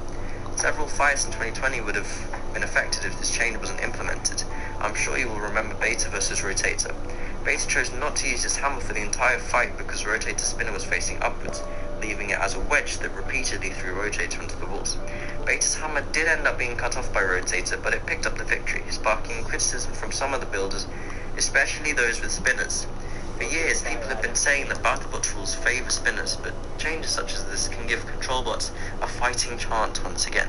So overall, a good change, but long overdue. While this was going on, there was another bot called Helichopper preparing to fight. Helichopper was a massive bot with extendable cable hammers that spun at like 200 miles per hour. Sounds close to me. And the story of Helichopper is quite fascinating, since everyone seems to have a different idea about what had happened. I'm in the 2F backstairs. Some say it was too unsafe and was banned. That was until one of the team members told us a full story on Reddit. I'll leave the link in the description if you want to read all of it, it's quite long. But here's an extract from it. We spun up, everything worked, we slowly ramped up, this was only for safety, so no need to push things hard. When the hammers were cruising at 1,200 RPM, I saw one of the rags shoot off about 10 feet, then suck back towards the bot due to the vortex we were creating. The rag entered the bot through the gap between the base and the spinning shell, went through some 3-inch cam followers and started ripping the studs out of the aluminium, then hit the battery box and started spinning the LiPo batteries around in the shell. Then we had a huge fire and the bot burned to the ground. That sounds scary. To summarize the rest, they rebuilt the bot with a different weapon config, reduced the speed to about 30%, but BattleBots was still... I do not see anyone. To compete. They ultimately decided to withdraw from the competition. But how does this tie into the rules? For one thing, the tip speed limit was changed from 200 miles per hour to 250 miles per hour, although most bots don't need to run higher than 250 miles per hour anyway, for the reason of getting a good fight on an opponent. Secondly, any spinning weapons made of multiple parts, like helichoppers, which was cables, hammers, and a shell, essentially. Oh, hey. Pre-approved by BattleBots, and they specifically request detailed statistics about the weapon as well, like... On me. Help. Where were all of you? It was a frost. She probably dropped hatch.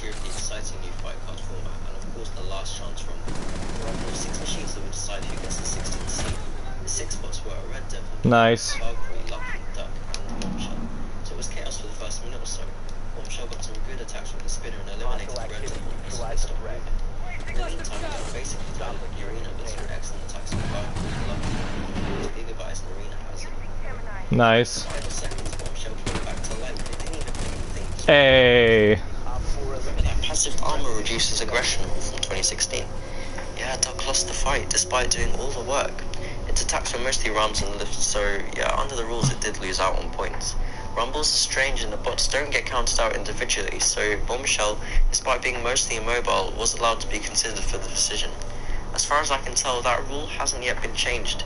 In fact, as we mentioned before, the whole primary weapon rule itself has since been rectified, but the added complication of the Rumble made this instance stand out more.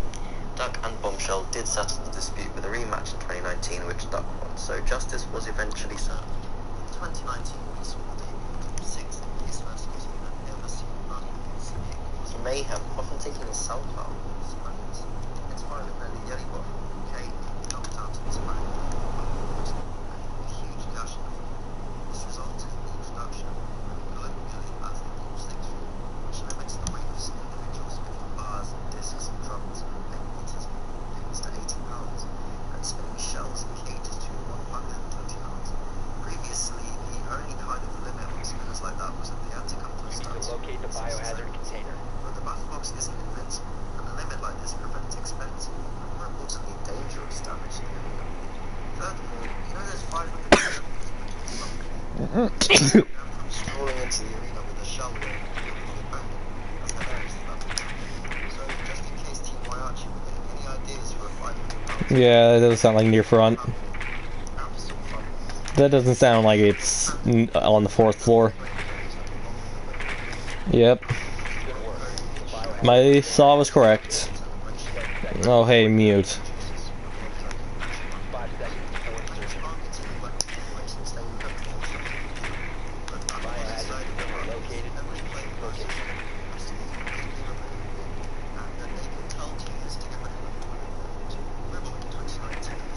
That's a mute jam right there.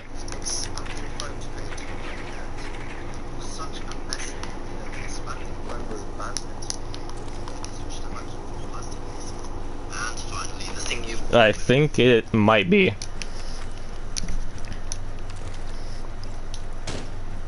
Yeah, just let me catch up.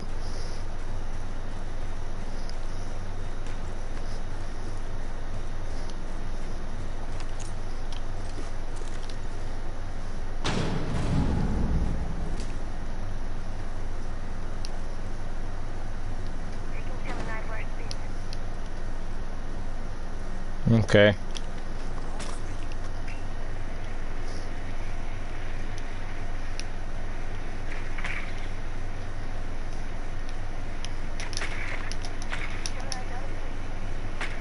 Oh, I see him. Clutch charge it, clutch charge it.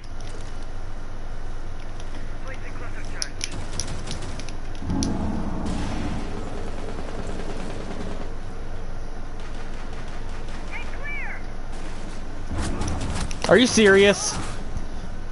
Hostile activity. Neutralize the threat. Stop securing the container. On the stairs.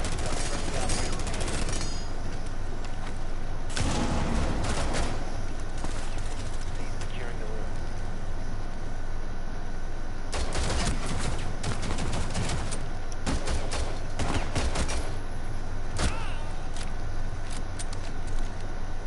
I would keep facing. That's why I would keep facing.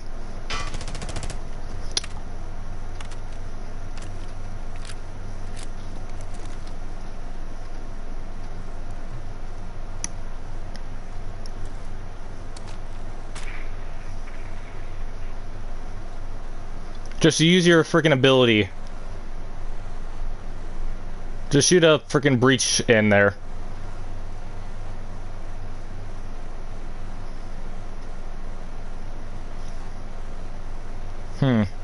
Well, it's broke now.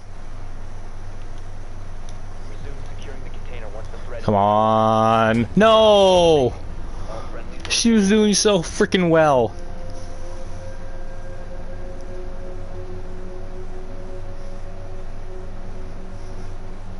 Okay, I think my sound broke because now I can still hear the mute jammer.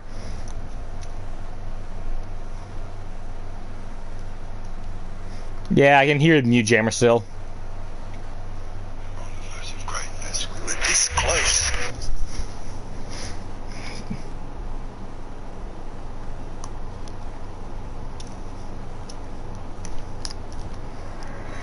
Mute jammers, shut up. Quit. I think mute is jamming my freaking headset. Because I can hear it still.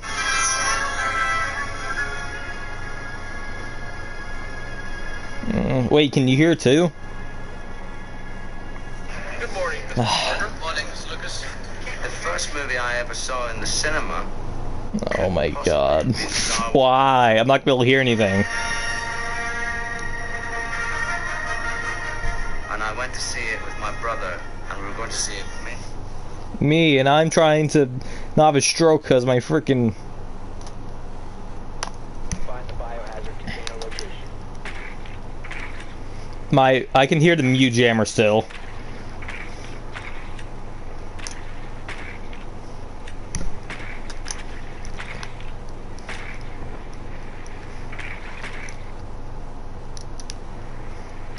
Oh. That sounds very close to me.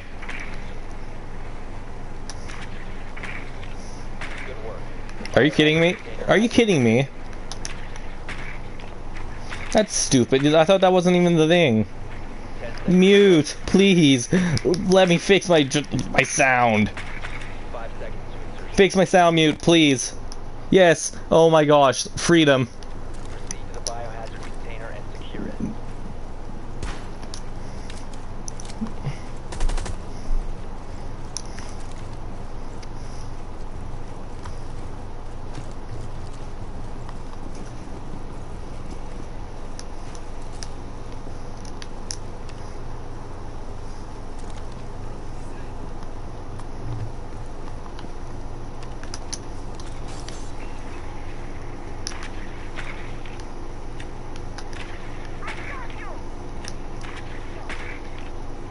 Where?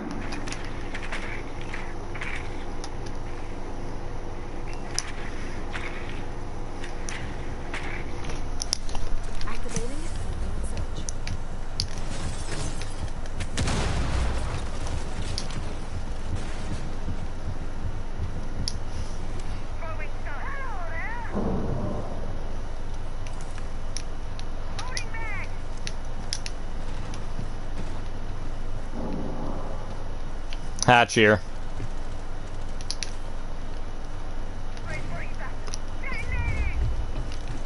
Oh yeah, I should probably.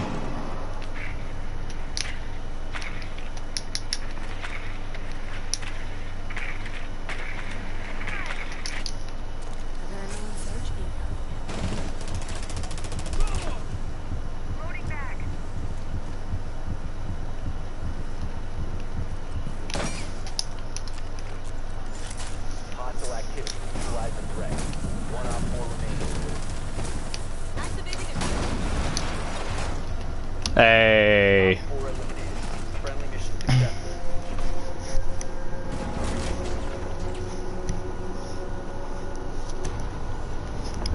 We did it. I did nothing, basically. How did someone with no kills get more... How did... Toxic, you got no kills. How... Frick. The Ash. What level is that Ash? And I bet the game's not gonna tell us. Oh hey, I got leveled up. Yay. I'll feck? I guess I'll go fuck myself.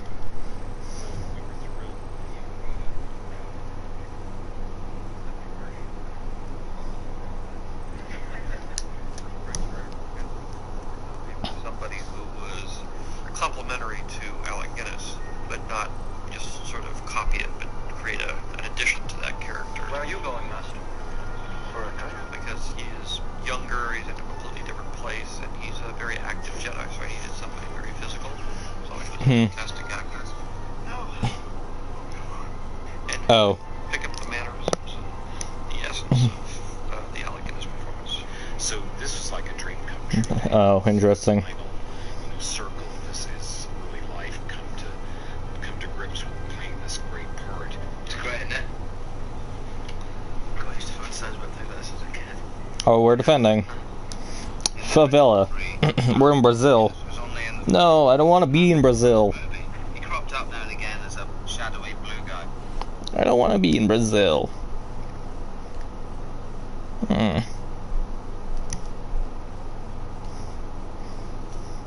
Shush.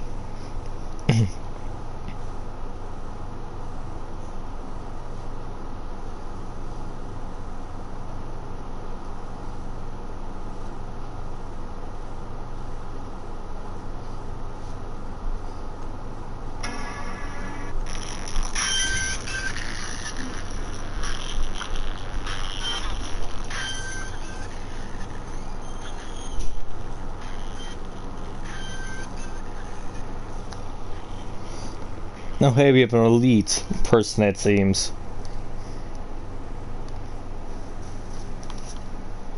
Oh, hey, I'm in first place, haha.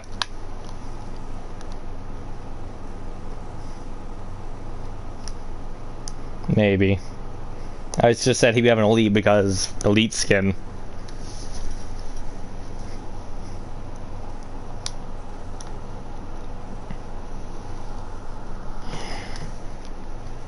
He has Arthur Morgan as his PFP.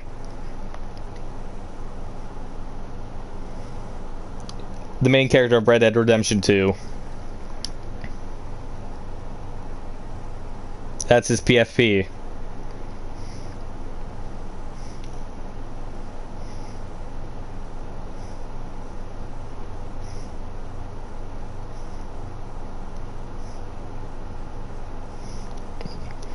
Probably.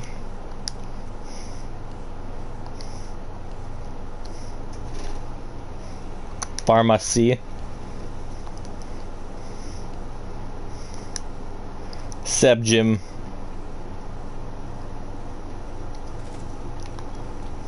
Secure the area. Bomb protected.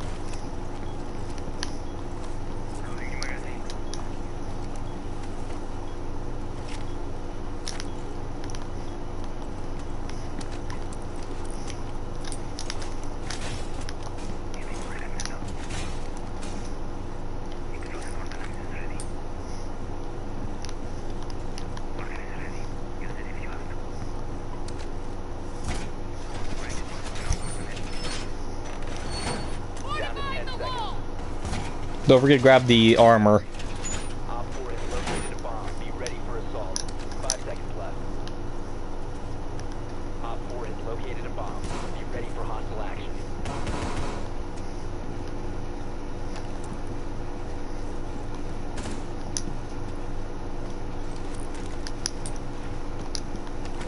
I have a proximity alarm by the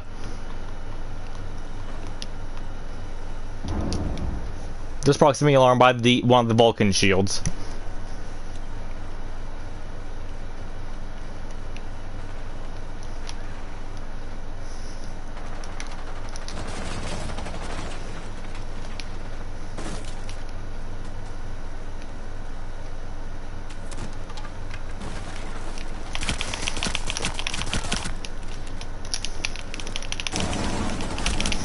Hey, this is Finka.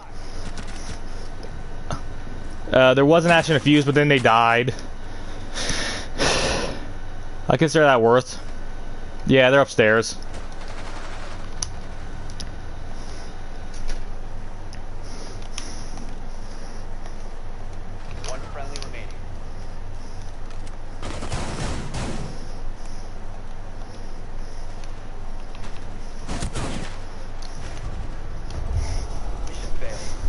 You're using a shotgun.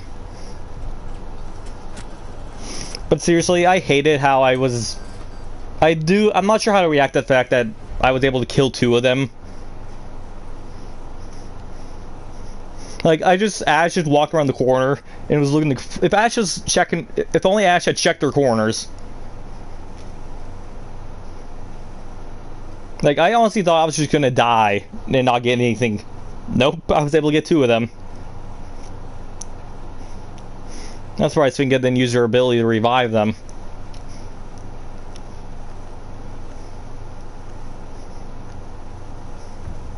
Yeah, I know.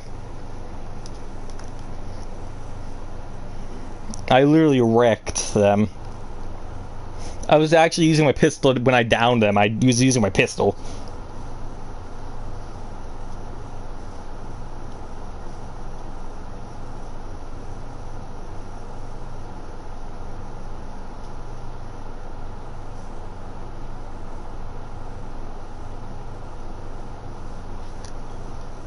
Protect the bomb.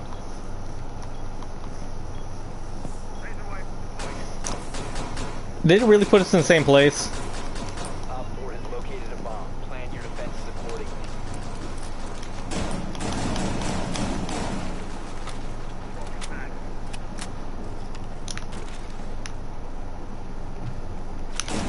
Bomb location compromised. Plan accordingly.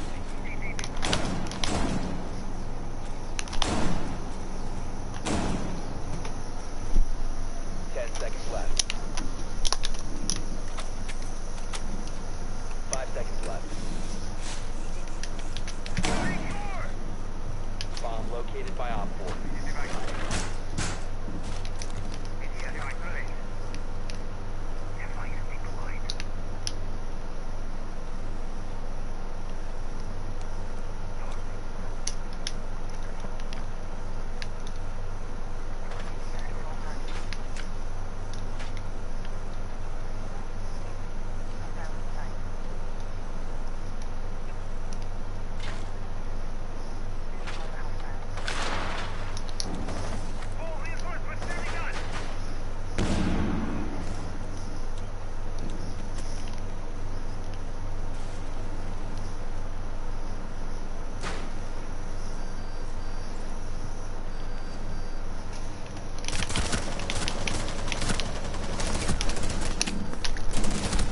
Okay, diffuser on me. There's a Blitz and Ash.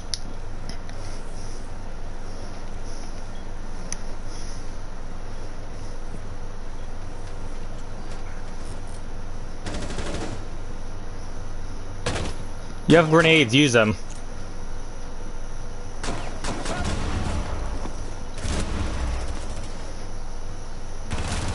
Nice.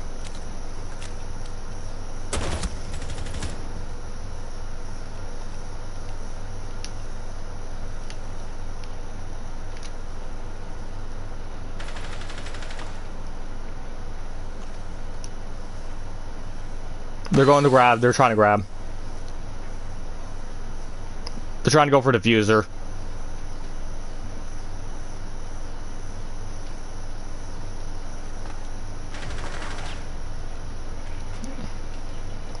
Oh, he's low. Oh, I see Blitz. He's distracted with the camera. Toxic, do you have a nitrocell?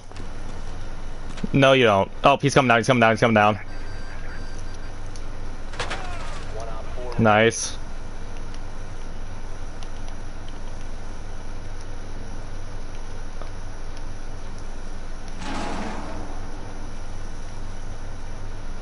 Oh, no, she didn't.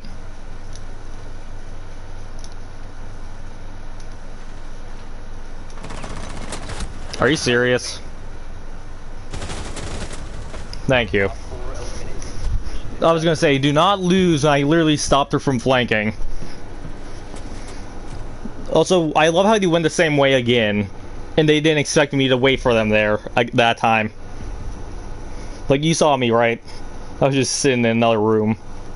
And then I just looked around the corner and I saw Finka, and I was like, oh, hi. You're dead now.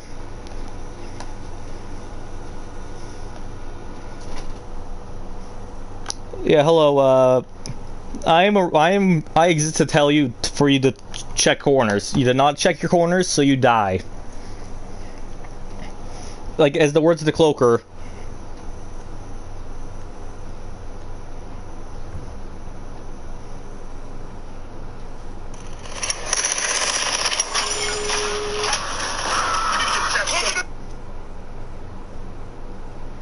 Seriously, Rainbow Six Siege is very hard to play if you don't do something as simple as checking your corners. Today, you will learn.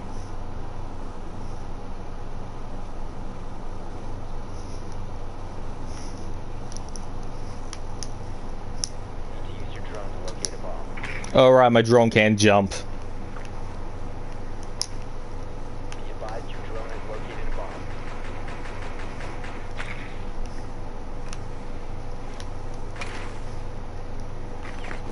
Oh, are you kidding me? I'll send in my drone again. Also, check your corners, please. Do not end up like the others did when they didn't check their corners. So God, just check your corners, please. Isn't that hard? Insertion in 10 seconds. 5 seconds to go. You've located a bomb. Make your way to its location and defuse it. Loading mag!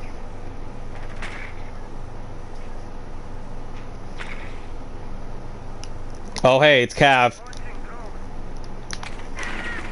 Oh, it's Alibi.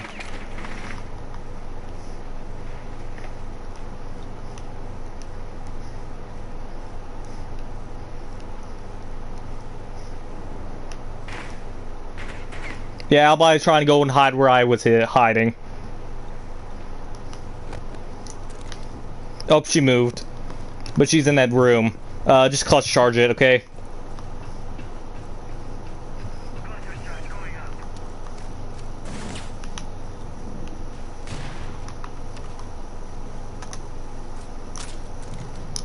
You must recover the diffuser.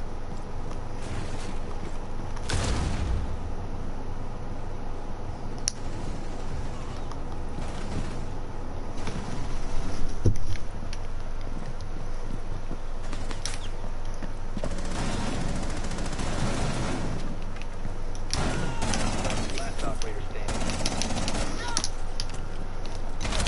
I don't freaking know.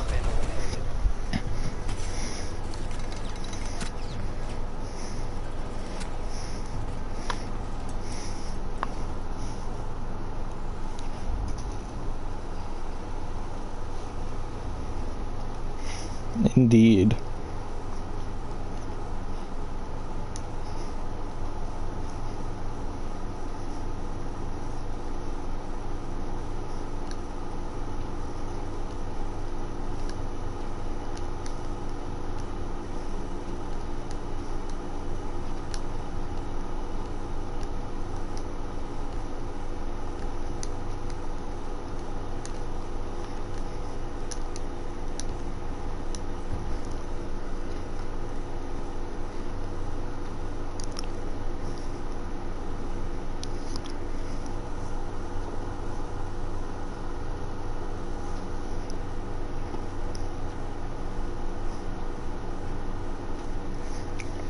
Indeed.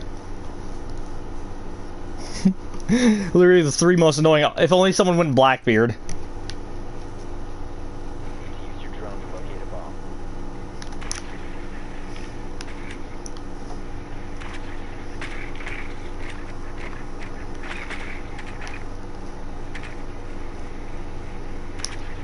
So then Jackal decides to punish any vigils that exist. Drone has found a bomb. Yeah, I think this combo, while annoying, could work. Drone has located a bomb. Insertion in 10 seconds. 5 seconds to insertion. You've located a bomb. Make your way to its location. There's a ice cream on that doorway. There's a Prisma. There's a Prisma there. A Prisma here.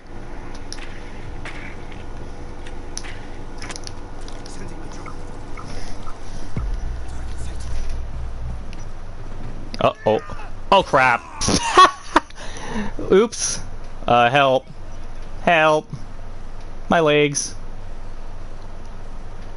I broke my knees.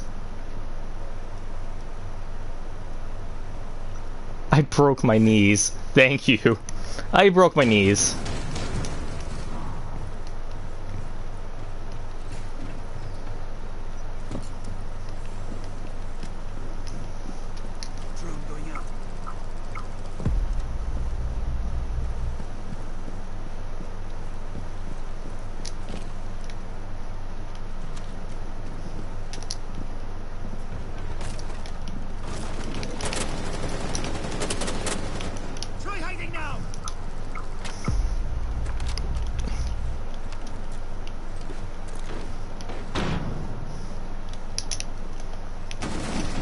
Are you serious?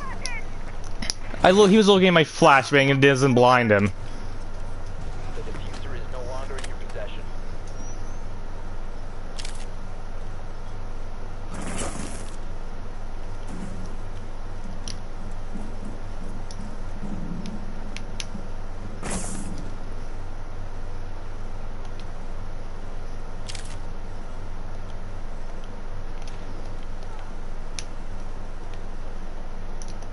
Oh, I'll keep an eye out for you because this camera's operating.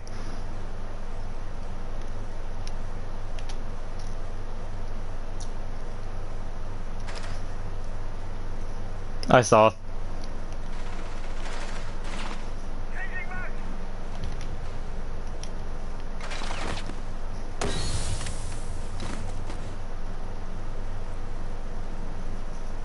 There's a pulse behind you, so he'll be able to see you through smoke if there's...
Oh, 130 renown. Jeez.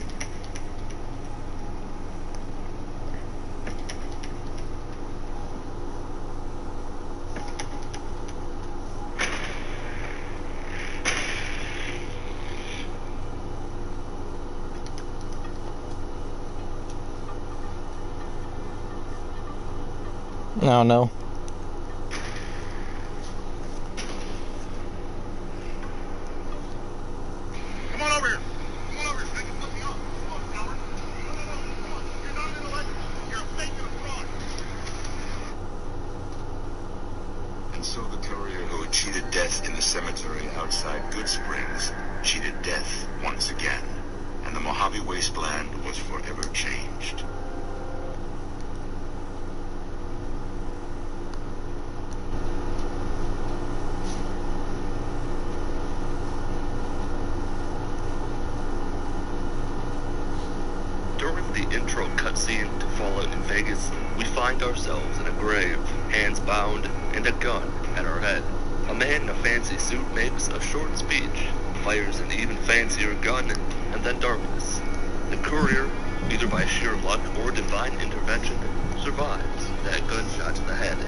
Betraying the great Khans in the process, and still ends up at the strip. What happens now?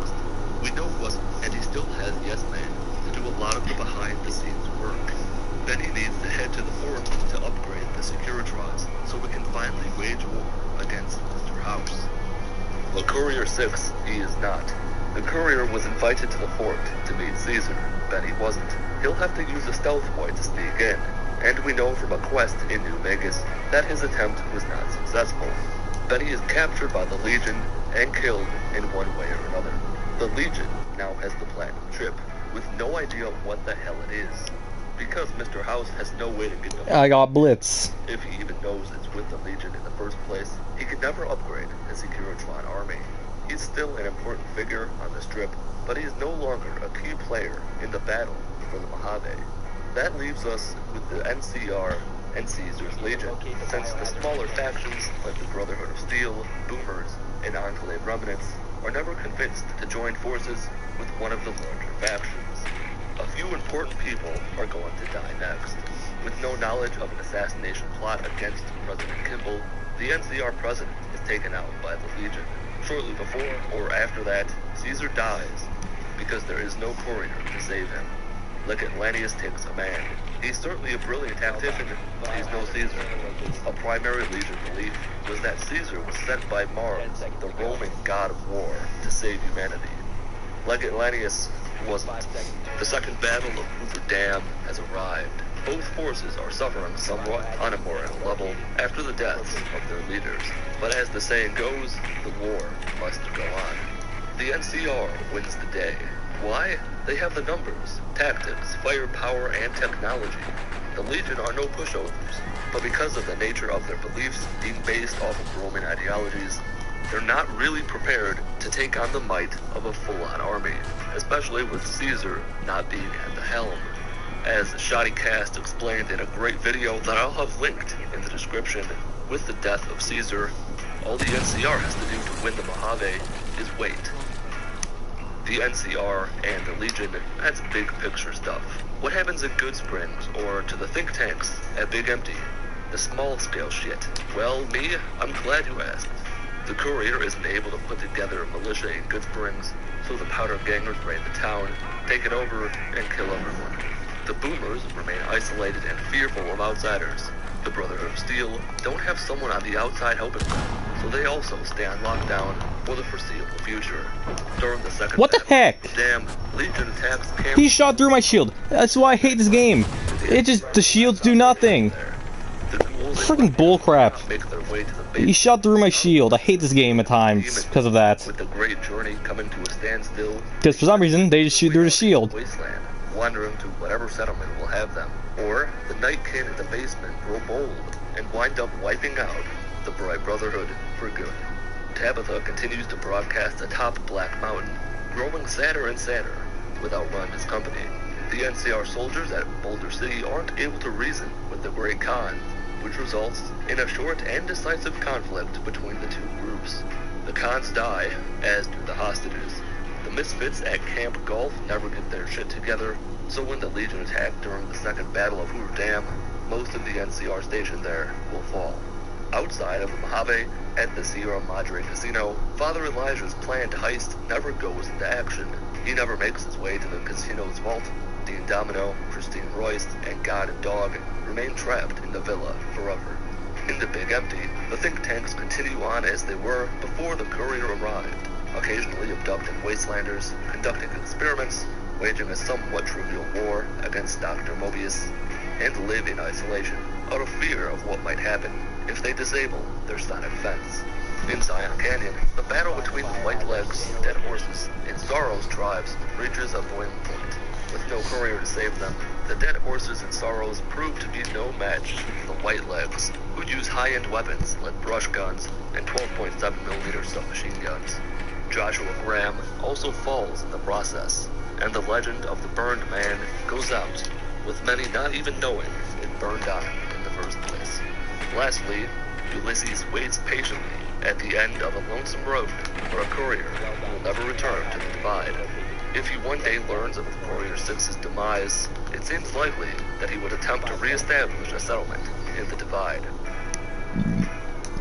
Alright, that's going to do it for this video about what would have happened if Benny had killed the courier in Goodsprings. If you enjoyed the video or learned anything, leave a like. Leave a dislike if you didn't enjoy the video or didn't learn anything. No way. I have high requirements. requirements for my retainers. Don't look smart enough. Why would I want a retainer like you? Someone's in there. You had meat stew for lunch. You smoke imported tobacco. You have an affair with the widow next door. How did you know all that? So will you take him as a retainer? Impossible. I can't have a spy. I need privacy. You don't need to pay me. I don't want bonus.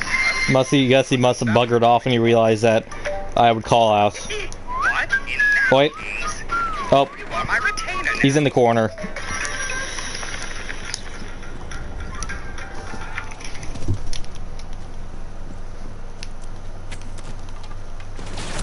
What the f- Let me see this, let me see this, let me see this.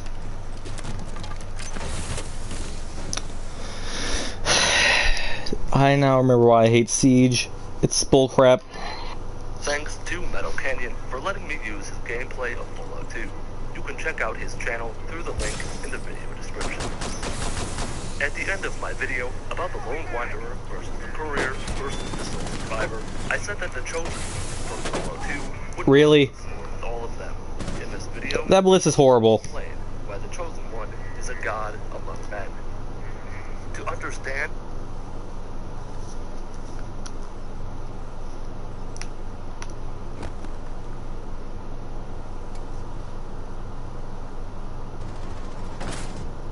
One friendly operator remaining.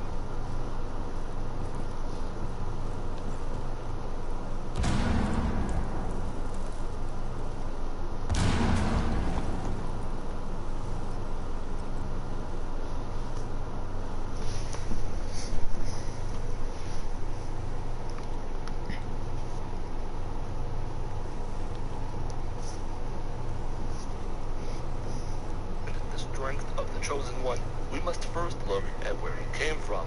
The Chosen One was born in the mid-2220s to a set of parents whose name nobody knows. His grandparents, specifically his grandfather, is one of the most revered men on the West Coast.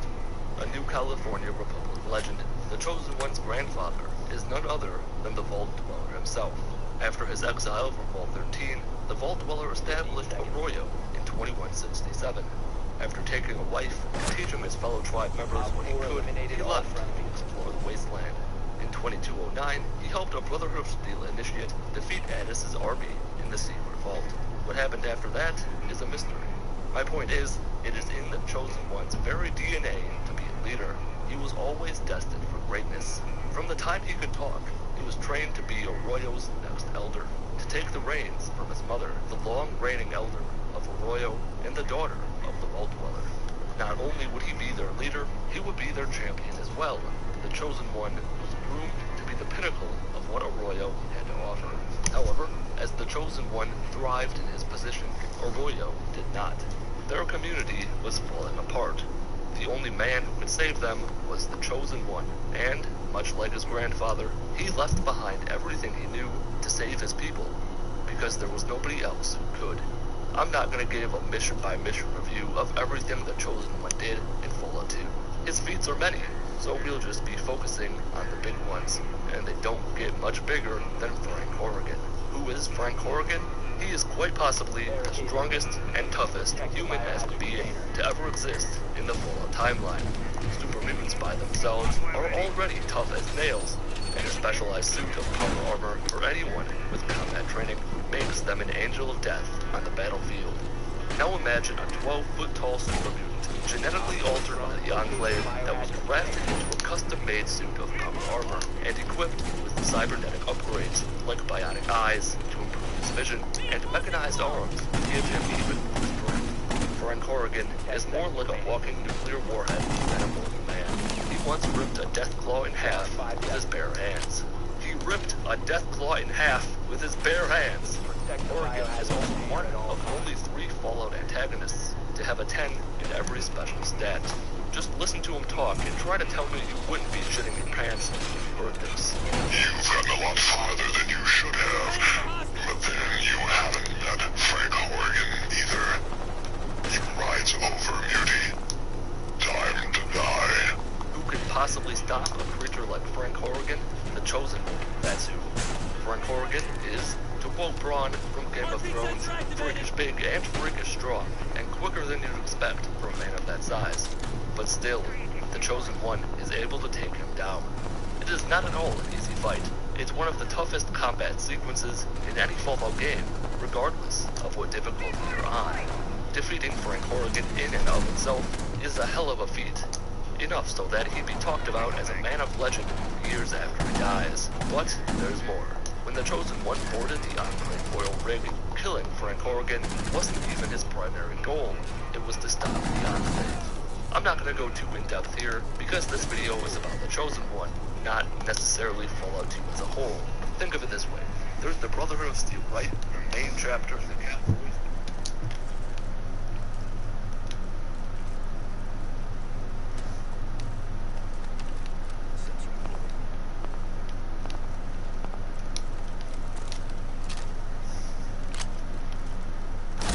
Oh, over there.